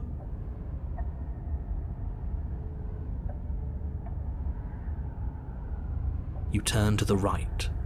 A faintly outlined path lies before you. There you are. I told you I was going to find you. As the princess approaches, your legs suddenly go numb. Your arms quickly follow. This is it, isn't it? And you brought your little knife with you again. Cute. There has to be a way out of this. Think! What did you do? Pull yourself together. She isn't supposed to be like this. I wonder how many times I'll get to play with you before you break. Your vision cuts out as your blood begins to coagulate. It's as if every part of your being is coming to a lurching halt. Heart. Lungs. Your lungs pull in a desperate gulp of air as your eyes shoot back open. What are you doing? I'm working. Do you want this body to function, or do you want... And then experience stops once more as your body reapproaches death. Okay, whatever you were doing, please just start doing it again. Are you sure about that? Are you sure that's what you want, or do you want an interrupt? You have seconds left. Yes, I'm sure. Heart. Lungs. Again, Your eyes shoot open as you gasp for breath. Can't decide what you want to do, can you? Liver. Oh well, standing there gasping like a fish is more fun than dead. Even if you look ridiculous. She isn't attacking us. Liver. The why doesn't matter. She's already proven her ill intent. Don't lose sight of your mission. Your weapon is still in your hands. Strike at her and end this before it's too late. Lungs. Liver. Nerves. Heart. Lungs. Liver. Nerves. Heart. Lungs. Liver. Nerves. Heart. Lungs. Liver. Nerves. Heart. Lungs. Liver. Nerves. Heart. Lungs. Liver. Nerves. Heart. Lungs. Liver. Nerves. Heart. Lungs. Liver. I am what I am. It's not my fault that you can't handle being around me. Liver. Nerves. Heart. Lungs. Because I don't want to. And even if I did, I don't have to. Look at the way you're struggling to stay alive. It's taking everything you have to keep your heart pumping right now. And I'm enjoying the show. Heart. The princess leans forward, bringing her masked lips close to your ear. If I want to see you gone, all I need to do is break your concentration. Heart. Lungs. Liver. She slowly runs her velvet glove across the base of your neck. It feels like static. Shit. Make her stop. Hey, snap out of it. Okay. Deep breath. Your back. Lungs. Liver. One nerves, moment, heart, and then lungs, you're gone. liver, nerves, Ah, heart, and lungs, there's the liver, fear. nerves, She pulls away. liver, But that wouldn't be very fun, now would it? liver, I've already done heart, that. lungs, liver, nerves, heart, lungs, liver, nerves, heart, lungs, liver, nerves, heart, lungs, liver, nerves, heart, lungs, liver, nerves, heart, lungs, liver, nerves, heart, lungs, liver, nerves, heart, lungs, liver, nerves, heart, lungs, liver, nerves, heart, lungs, liver, nerves. What? Heart, No! lungs. I knew you'd come around. Oh, this is going to be so... No, I'm not going to let this happen. Before you can utter another word, your body stops moving, and, Do you think you can just wrest control away from us? This body's barely functioning as it is. Doesn't the world end if we fail to stop her? Won't letting us die here just make it end faster? shit. Lungs, liver. With a flick of the princess's wrist, the stairs slide back into place. I can't believe you're making me watch you damn everyone to torment and oblivion. Lungs, liver. Go ahead. I'll be right behind you. Nerves. I wouldn't trust having our back to her. You're not wrong, but maybe you should let me handle the feedback. Just focus on keeping us alive. Heart, lungs, liver. Nerves, Besides, heart, I get the feeling she's telling the truth. She needs us alive. lungs, liver. Nerves, heart, lungs. You place a shaky foot on the first step and begin your ascent from the... You can feel the static prickling of the princess on your neck, your limbs buzzing with pins and needles. An uncomfortable and constant reminder that you exist, and that your existence is so very... You're almost there. Lungs, liver. The only thing left between you and the cabin is the now shut door to the basement. Heart, It would be a real shame if it had locked behind you.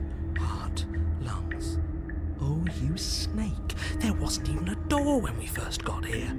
The door was from last time. I told you we shouldn't trust him. I know he's messing with us, but you can't lose your cool. We need you right now. Remember? Yes, I remember. Of course I remember. Heart, lungs, liver. Thank heart, you. And you? lungs, You'd really rather us die down here than let her out? heart. Of course I would. As much as I want you to have a happy ending, the fate of the world is a little more important, and you still have a weapon. You can still make... Lungs, liver, nerves, heart, You haven't even tried it. It'll open. You just... nerves, heart, You pull against the door. The lock gently clicks open in response to your effort, and the door creaks on its hinges. This isn't right. That's not even the way it's supposed to swing. It's supposed to swing out. You're not nearly as powerful as you'd have us think, are you? Heart. Anyways, like he said, you're not really in control here, are you? I never said I was. If I was in control here, why would I need you to... I don't know. Secret reasons? The door is open. What are you dawdling for? It's time for us to go. The world is waiting. Shit. The princess moves past you and into the cabin. This is it. This is your final moment to make things right. Kill her. I thought you wanted us to slay her. It's the same thing. Do it. Do it now. Do it now or everything. Okay, what do we do? I said, what do we do? Oh, do you want to hear from me now? Yes. Well, I thought you needed me to run the autonom. We do, but this is important. Look, I'll even do it myself. Just tell us who to trust. Brain? Heart. Right. Lungs. Liver. Nerves. Okay, thanks. I got it. Heart. Lungs. Liver. You're terrible at this. I know. I'm doing... Yes, it's very hard to stay focused on running things when other people are talking to you. What are you doing? Heart.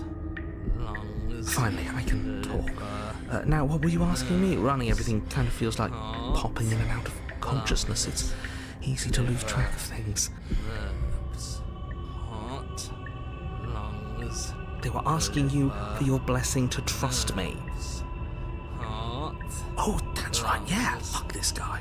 Don't trust him. Nerves. Heart. Really? So you'd have them trust her? Oh, of course not.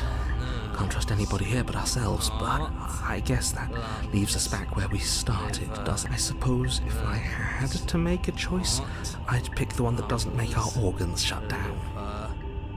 Thank you for your gracious show of support. But that's a marginal preference. We'll have to deal with him later. I'd just rather deal with him while our organs are intact. Lungs, liver, whatever. You heard what he had to say, so whether you trust me or not, killing her is still the best. Nay, alright, I'm done. You can let me take over again. Finally, that was awful. I really don't know how you do it. Heart. You've been standing there staring blankly for a while now, and I have to say my patience is running a little thin. So don't open the door. Lungs, liver. Your will concentrates into a single fine point, and you strike out against the princess, ignoring the constant reminders of your breaking body. She doesn't even move as the blade sinks into her heart. Lungs, liver, we did it. We actually did it. You actually went for it. Oh, you're going to regret this. I could be so much more terrible for you than I am now. Can she? We've already seen how she can change. Heart. In her final moments, the princess lunges forward, tackling you, and you both plunge into the endless abyss of her basement labyrinth. Liver. Nerves. As the two of you fall, you rip your blade from her chest, tightly clutching it in your hands. Heart. Lungs. Liver. Have fun falling forever. I'll see you when you finally decide to die. Liver. Nerves. Heart. She tears herself away from you and tumbles away into the darkness. Lungs. You are alone. And you are falling. Forever. But you saved the world. You should be proud of yourself. Oh. I can stop now, can't I? I can. Are we really gonna fall forever? Can't you narrate us some stairs out of here? But she was the one who controlled this place, wasn't she? Now she's dead. I don't like to think what that means for us. It means you're falling? Oh, no. Oh, no. You continue to fall. Forever's gonna end eventually, right? No, it won't. That's the whole point of forever. It doesn't end. You continue to fall, and you will only continue to fall. I feel sick. It doesn't have to be forever, though. What do you mean? We still have a way out. Are you suggesting we kill ourselves? Won't we be dead? I guess that hasn't stopped us before. That's a terrible idea. You've already saved the entire world from ruin. Why would you want to die? Because right now, you don't want us to do that. You're right. I don't. But if we've already saved the world, then why does it matter if we die? Why do you... I just do. I value life. Every life. Even yours. Why? What do you mean, why? I think it's perfectly reasonable to value life. Exactly. I don't have to answer that.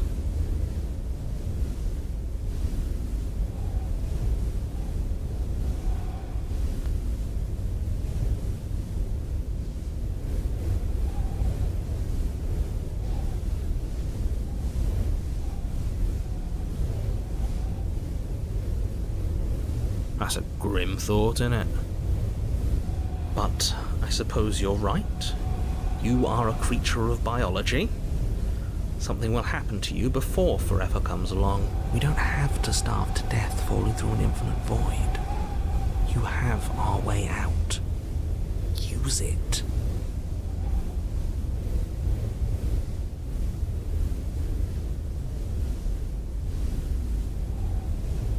I'm stuck here with you. I wish I weren't. Feelings mutual. At least we're all being honest.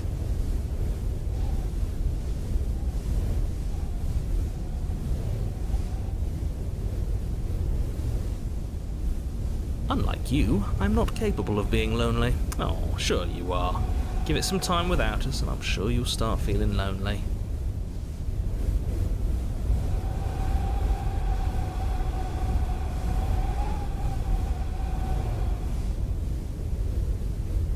Again? That's unfortunate. I don't like the way you said that. You knew this was a possibility, didn't you? Of course I did. Though I'd rather hoped I was the first one. That explains a lot, though. Oh, you bastard. How much are you not telling us? Plenty. But it's all in your best interest. And the world's. And mine. She's dead and we're falling forever. How could telling us your secrets it just can? Look, this world is saved, but if you start over, for all you know, you're just putting another world in danger. You barely managed to land the killing blow here. What if you don't manage it next time? I've already said too much, really. You won't get another word out of me on the subject.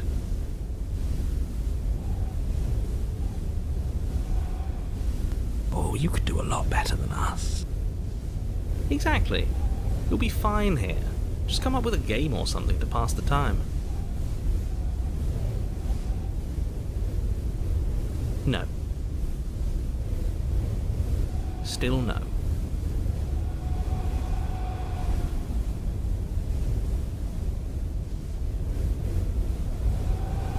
You're not going to wear me down. Oh, we should ask him one more time. He's on the cusp of sharing his secrets. I can feel it. I'm not. Either way, at least needling him is something to do. The narrator ignores you. You can't just describe yourself ignoring us. I can. The narrator continued. More time passes. You continue to fall. More time. More time. More time. More time. More time. More time. More time passes. More time. More time. More time. More time. More time. More time. More time.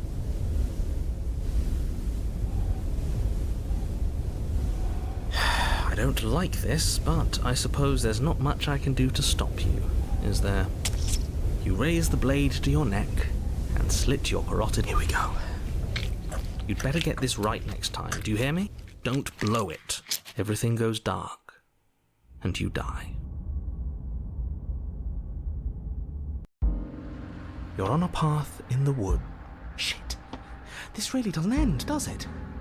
It doesn't matter if we kill her, it doesn't matter if she kills us, it just goes on, and we've tried doing it our way, and we've tried doing it his way. I think the only way left is hers.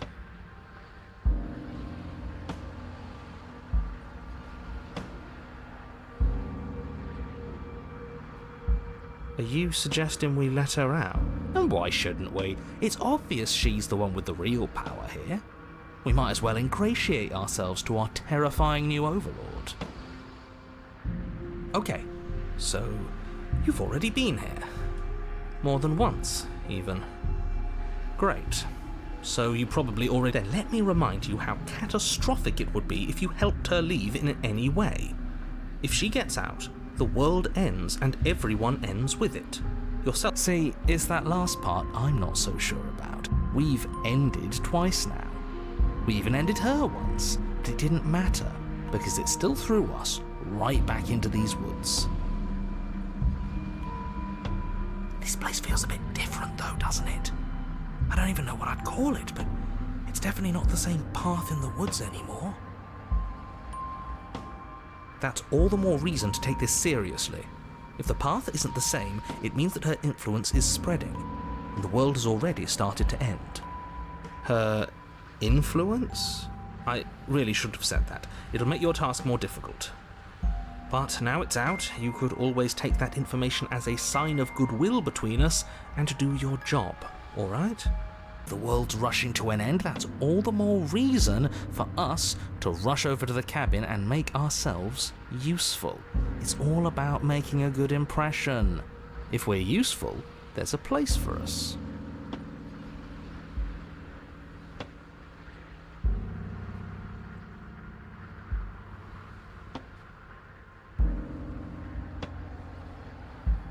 Suspiciously quick.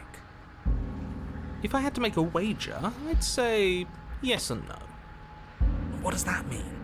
I haven't met you, but you've clearly met me. It sounds to me like you're hopping between parallel realities, in which case the me you just met here is the same collection of experiences as the me you met at all of those other beginnings, but their continuity breaks the moment you say or do anything, in effect making them all separate.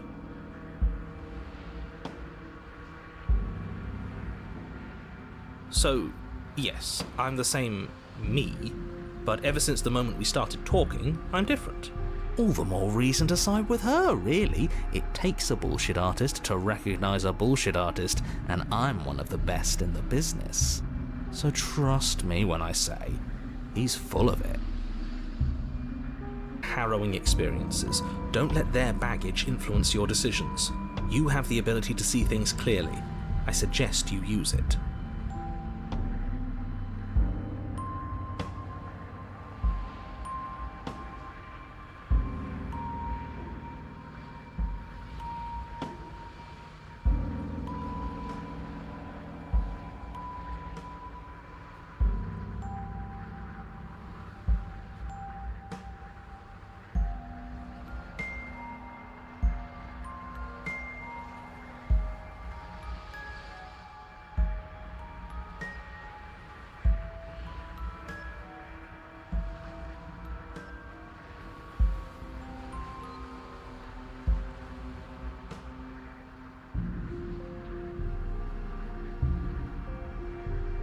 Then she finds a way out on her own.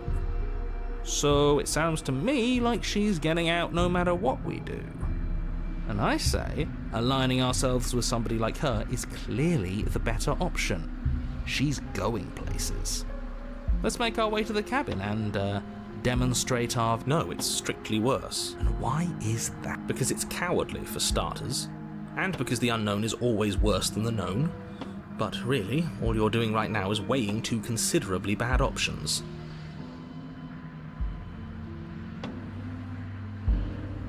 The only solution worth considering is slaying her, and whatever delusion is holding you back from doing that is just that, a delusion. If you already managed to end her in some other world, the only reason you'd be here is that you somehow managed to do it wrong.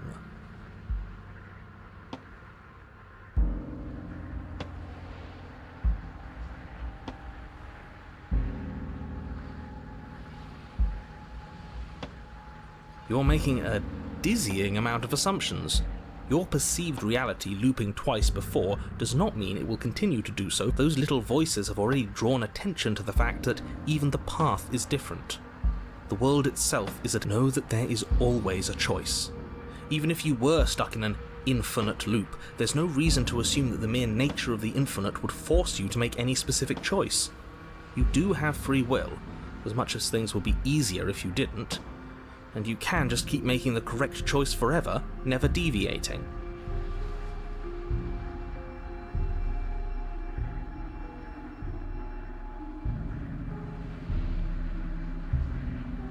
Do you see how little authority he has? He's practically just begging us at this point.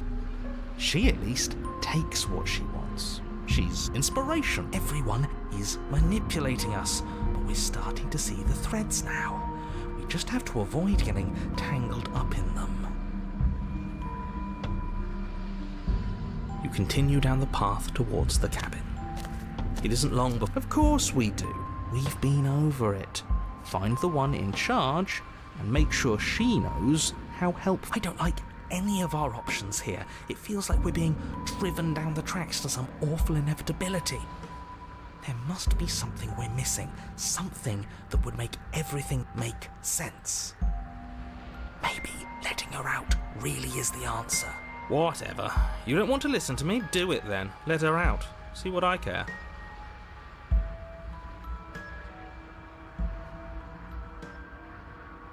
There's obviously no point in trying to reason with you right now, especially with all these clowns offering up their useless advice.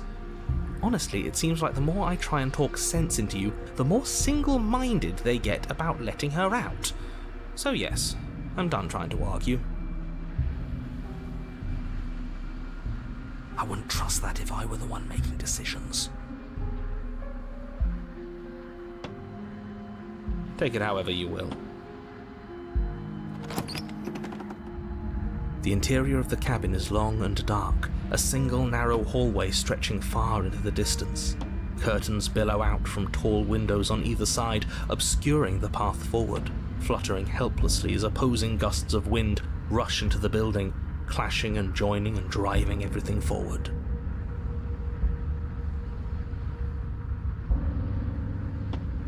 The only furniture of note is...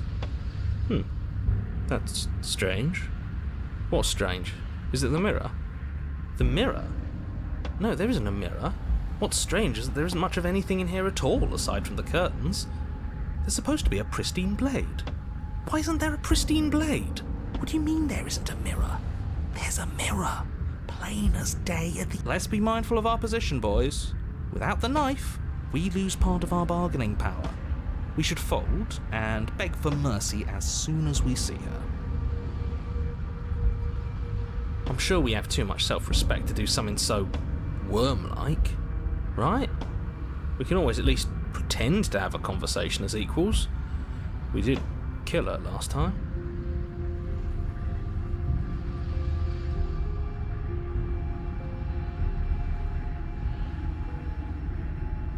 Yeah, but she sort of let us do that, didn't she? And look at the bright side. At least everybody knows exactly where worms stand in the pecking order. At the bottom, which is the most important part if you think about it, because it gives everybody else something to stand on. The bedrock, if you will.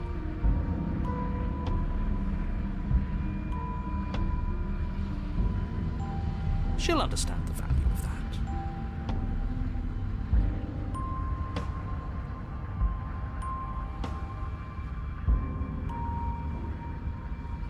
If you're asking what's at the end of the hallway, it's the way to the basement. Are you saying there isn't a door?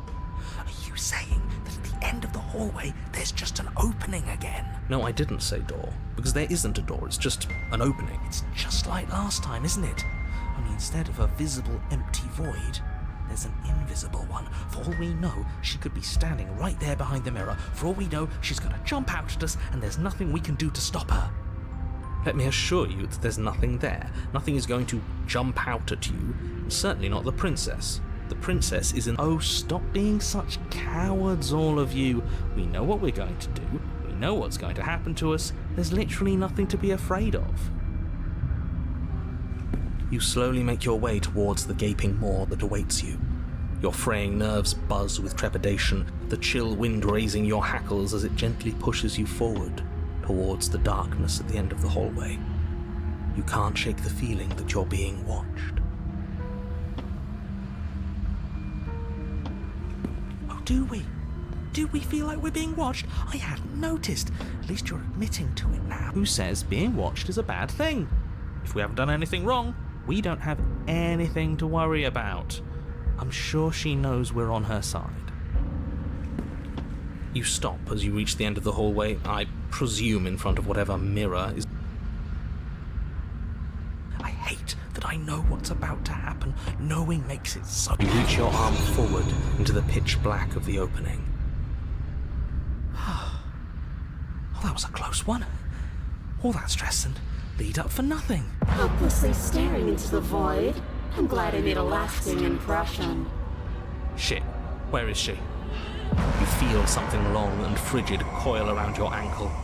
Your heart skips a beat, standing in muted shock for one long, frozen moment.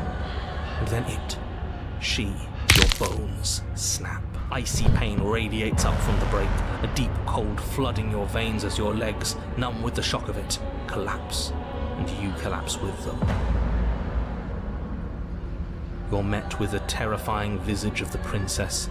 Her hand grips your leg in a steel vice, her grin carved jagged from ear to ear, crowded with far too many long and crooked teeth.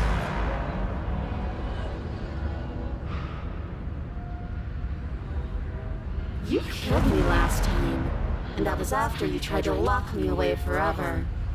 I was so close to freedom, but then you took my body away from me.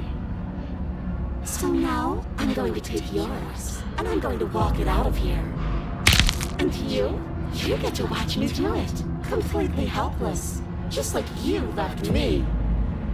Great, we're all on the same page then. The important part now is that we let her know that... Are we? She clearly hates us. I'm not sure letting her in is a good idea. Not like this. Don't have second thoughts. This has to happen. It's clearly the only way we save our skin and get out of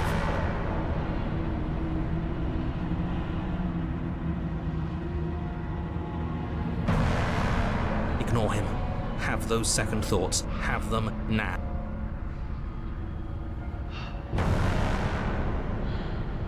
I think you forgot something. Like the part where all this started when you left me to languish in a pit all by myself. Now it becomes something so much worse, and it's all thanks to you. If I were you, I would just want to get it over with. You lost your chance to call the shots. There's no going back to fix it now. You can either look on in horror or celebrate my freedom. But either way, you're about to become a passenger.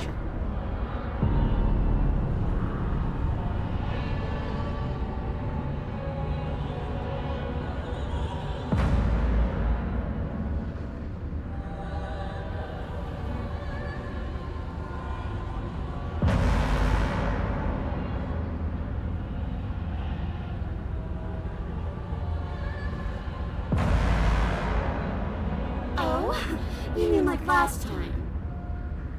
Oh, we're past the point of compromise. I'm taking your body, and there's nothing you can do to stop me.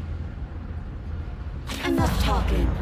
We'll have plenty of time for chit-chat once this place is far behind us. You remain pinned to the floor of the long hallway as the rest of the princess's body emerges. Her proportions all wrong, limbs bent and curling, moving in ways that defy your understanding. Her torso stretches until her face is practically touching yours, her neck cracking audibly as she twists to look at you from a fresh angle.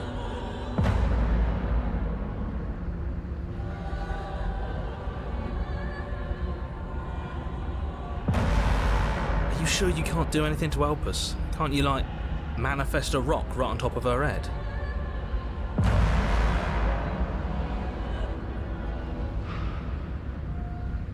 And crush you along with her? Not that I even can manifest a rock. Besides, I thought you all wanted to free. Not like this. You don't even have a weapon. So I'm afraid you're out of luck, which unfortunately means that I, and the rest of the world, are out of luck too.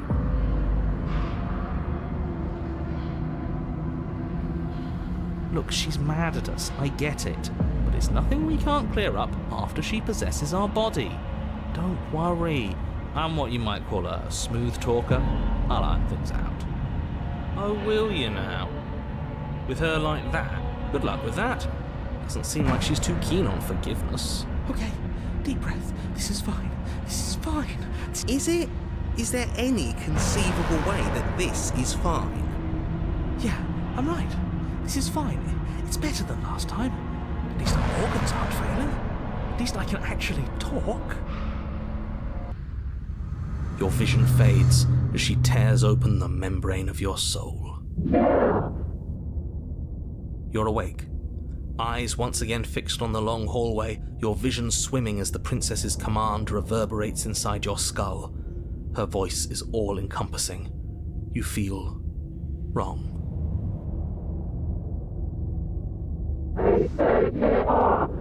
It's so cramped in here. Like there's some sort of growth trying to push us all out.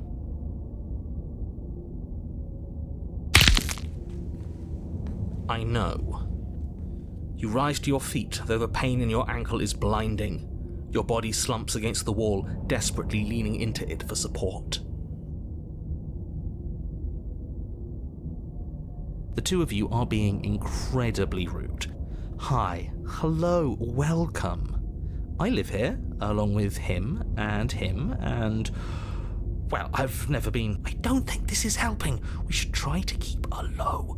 Yes, that is right. This is helping you. It's too late for anything else. I just want to tell you how great a job you're doing. You're a real go-getter, really seizing destiny by the throat and making it yours. It's the kind of gumption a guy can really admire. You stabbed me in the back. That was then. This is now. I'm a big fan of winners, and you're the biggest winner around. Do you think if you're nice to me now that I will forget what you've done to me? I've already taken the only thing I need. I'll have you know that as soon as we wound up back in the woods on this go-around, I suggested that we free you. I'm on your side. You're only on my side until you stab me in the back again. That is never going. At the end of the day, I just want a job.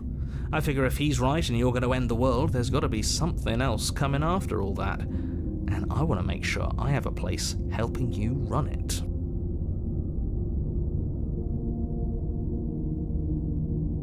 I think you should stop talking. No, you should keep saying these things. I like to feel you right in this. Look, all I'm saying is that whatever comes after is going to be a hefty management task. You don't want to do all that alone. And we are the only people you know. Possibly the only people left alive once you've done whatever it is you're going to do. So you'll have to hire us. We're going to die. No, we're going to do something worse than dying. She's going to torture us out of existence, and it's all going to be your fault. All I'm doing is reading what you've sown. We don't have to let her out. I've been storing up a little bit of will since she forced her way in here. Take it and throw us all into the basement. It's better than giving her what she wants. You wouldn't dare. Move. Your body, still slumped against the wall, trapped between the princess's overwhelming will and the blinding pain of your splintered ankle, takes an excruciating step towards the cabin door. The movement is stiff, your body reduced to a marionette, pulled reluctantly along by your strings. It's not that bad. The pain feels good.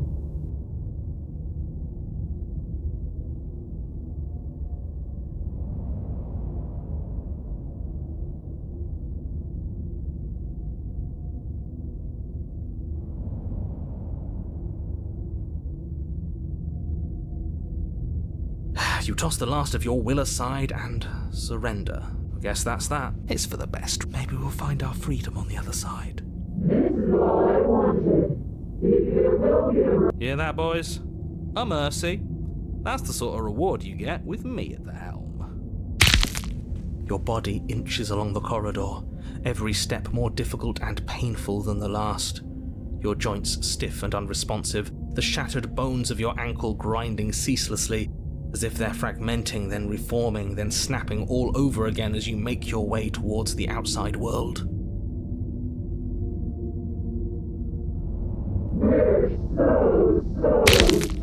But despite the anguish, it doesn't feel like the exit to the cabin is getting any closer.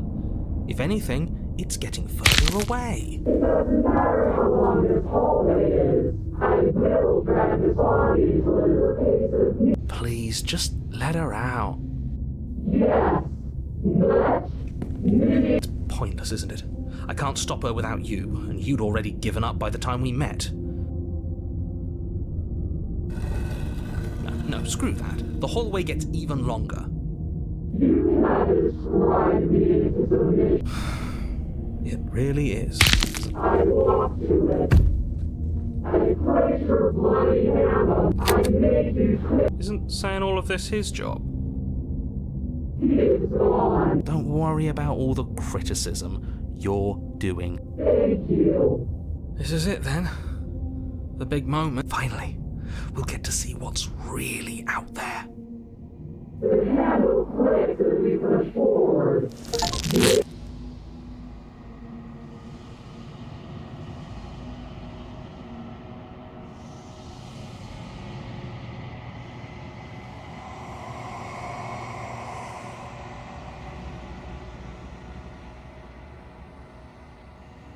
We're us again. Couldn't have planned it better myself. Everything is gone. Except her. Which means we made it to the end of the world. We survived. What is happening to me?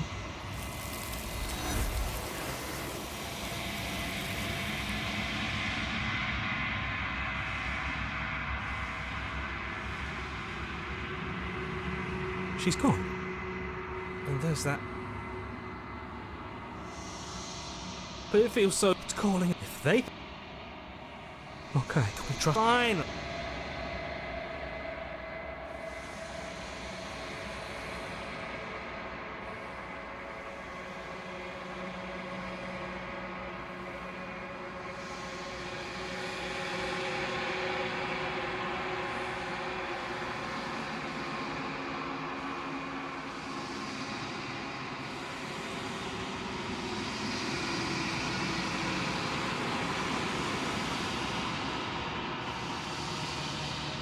I think you know what I am.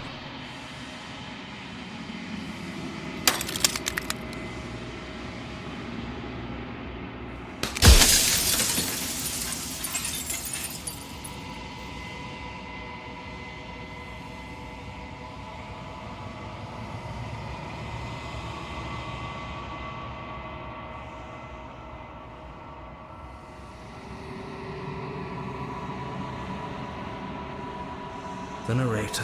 Yes. I suppose that's my job, isn't it? You needed help after all, an objective voice to guide your blade. But you were never supposed to see me. I wonder how many worlds you've damned to extinction to fall this far.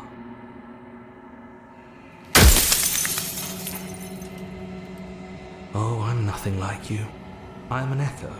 Likely one of many. Somebody made you after all, and I'm what's left of him. Not that I'm the only one who can make that claim. I'm sure you've met many others like me.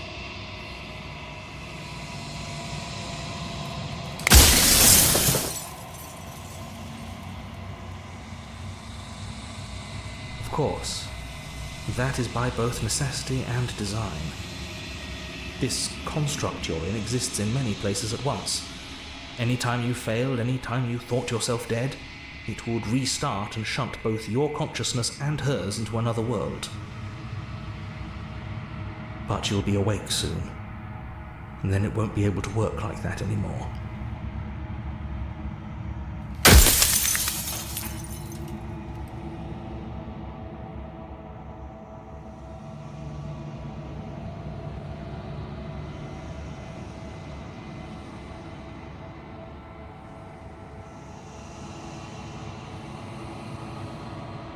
It doesn't hurt. I don't feel pain. Not physically.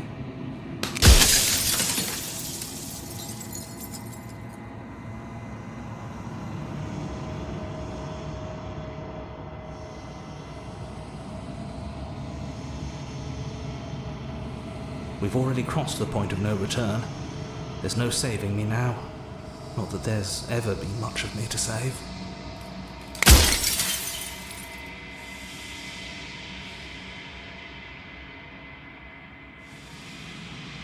No, I'm not a part of you.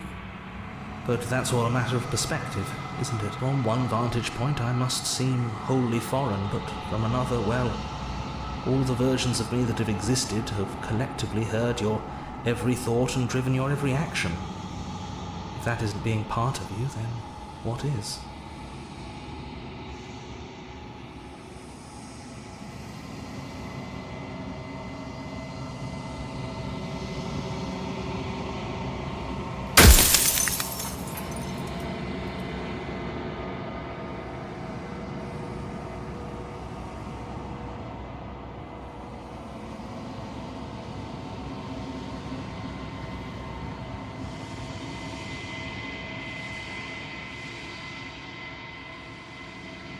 You're the long quiet, the god I made to rid the world of death.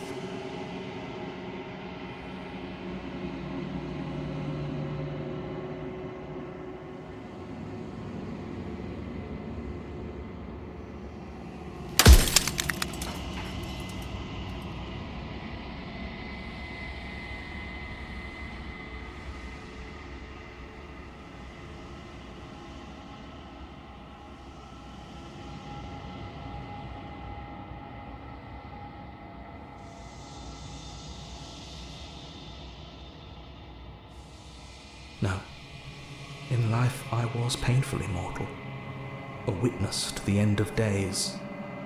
I held the fear of death in my heart and saw oblivion threaten the very memory of everything I knew and everyone I loved. I needed to do something.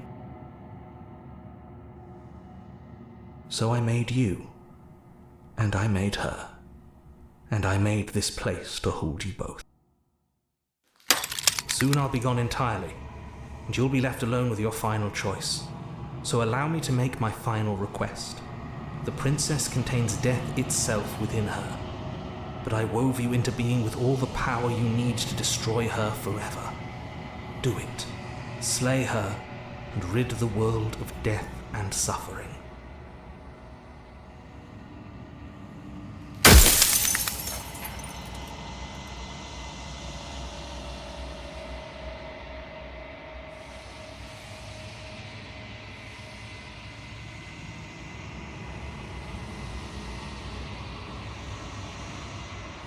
If that's your belief, there's nothing I can say to move you. You haven't died. You cannot die. So you can't grasp the abject horror of dying.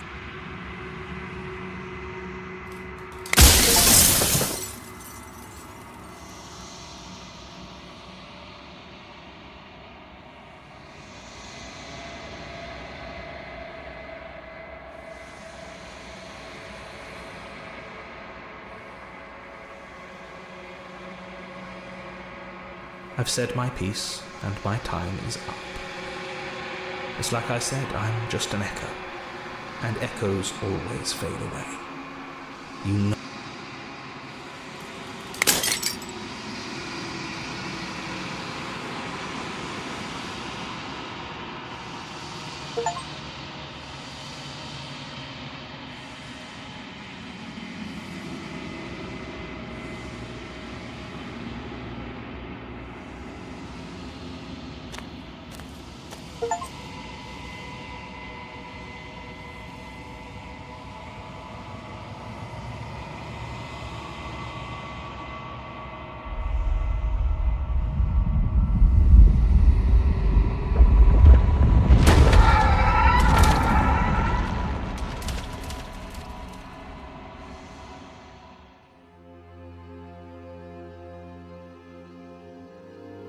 I can finally see you, and you can finally see me.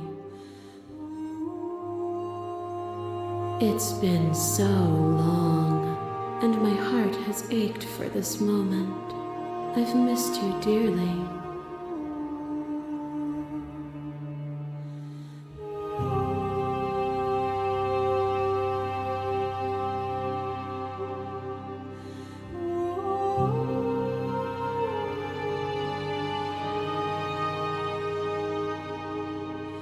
Every word you spoke found its way to me. I know him, and I know his construct. He was deluded by his fear of death. Pay him no mind.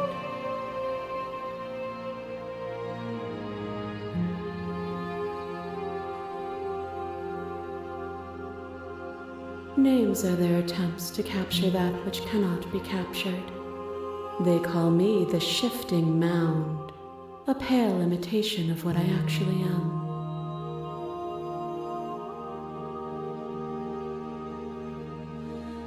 Ever the passive player, always reacting and never acting. But it's woven into your nature, isn't it?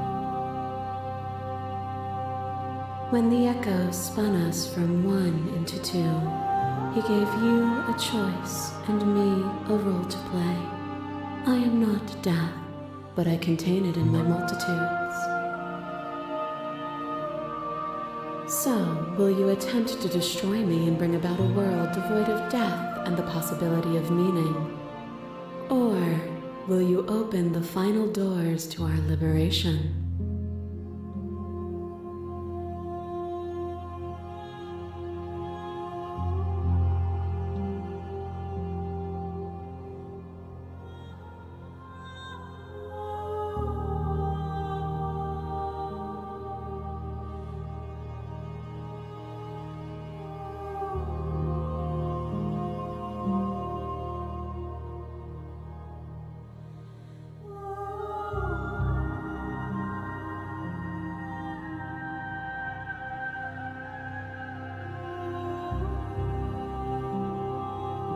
If you're saying that, it's because you don't yet understand. But we cannot use words alone to grasp at things that words cannot express. And you cannot rationalize with logic that which defies it. Violence and passion are dances that both of us know well. If this is what it takes to enlighten you, then so be it.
Oh, is it not? Perhaps you can enlighten me. A trick behind your back and a trick behind mine.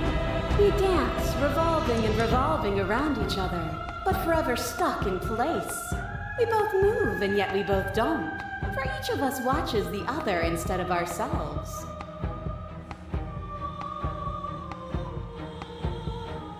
forever is not forever. I move and you react, and both of us break the other. But broken is only a moment in time. To change is to hold the potential to rise above. But you limit yourself to what you are now. Why would you like to see what you might become tomorrow?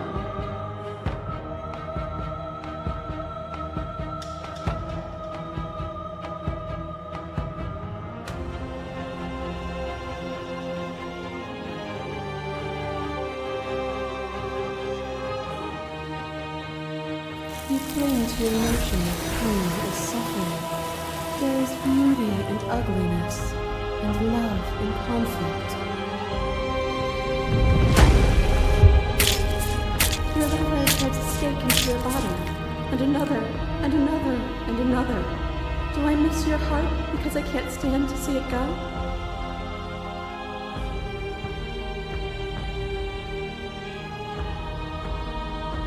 But the stakes meant nothing to you.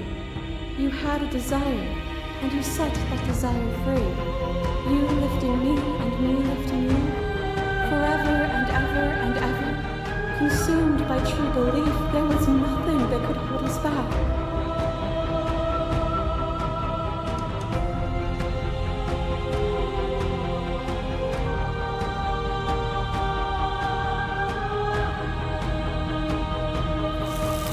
We are the whole of reality. A boundless torrent of blades cut you from boundless angles. You are a body. You are gory ribbons. You are a body again. And you feel all of it. On and on it goes until your bodies are not your thoughts, are not you. Alive, dead, then alive and dead, all at once. You learned to put yourself away, and in your stillness you rose above me. You died countless steely deaths, and you lived countless short lives, and yet it is all so far behind you. I pushed you to a greatness you never would have reached without me.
Our weak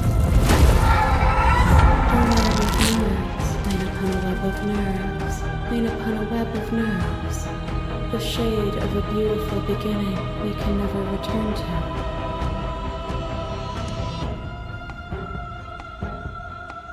You knew me, and I knew you, even more than either of us know each other now, and you chose to pull apart that weave. And when the tapestry was undone, you struck at my heart.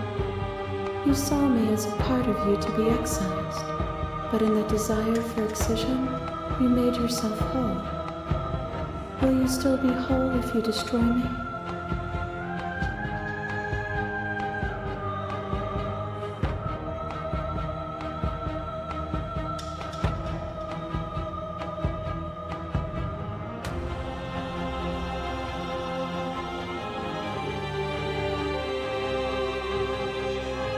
Why would I stoop to your level when I'm offering you ascension to mine? It's so peaceful here. Beautiful, eternal, but ever-changing.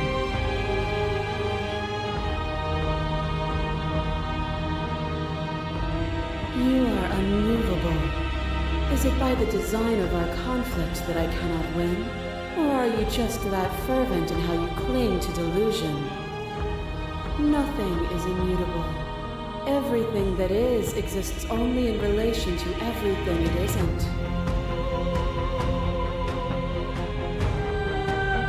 There is no constant. There is no center. Open your eyes and accept what we are. We can leave this prison.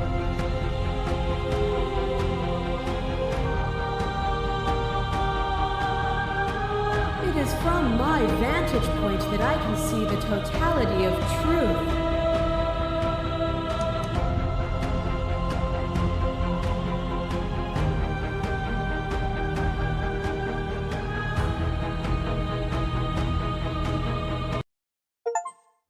Nothing brings me greater joy than to hear those words. The final peace lies with you.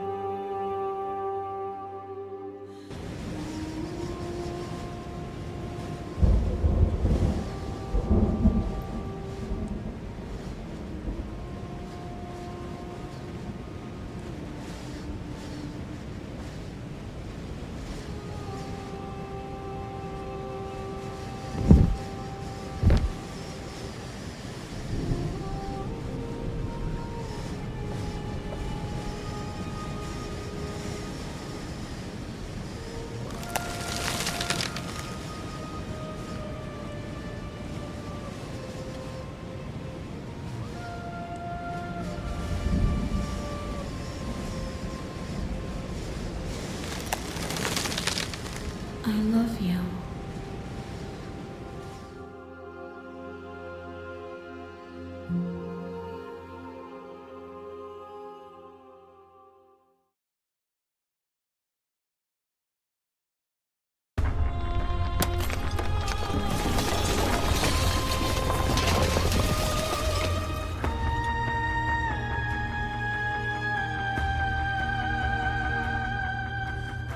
It's magnificent.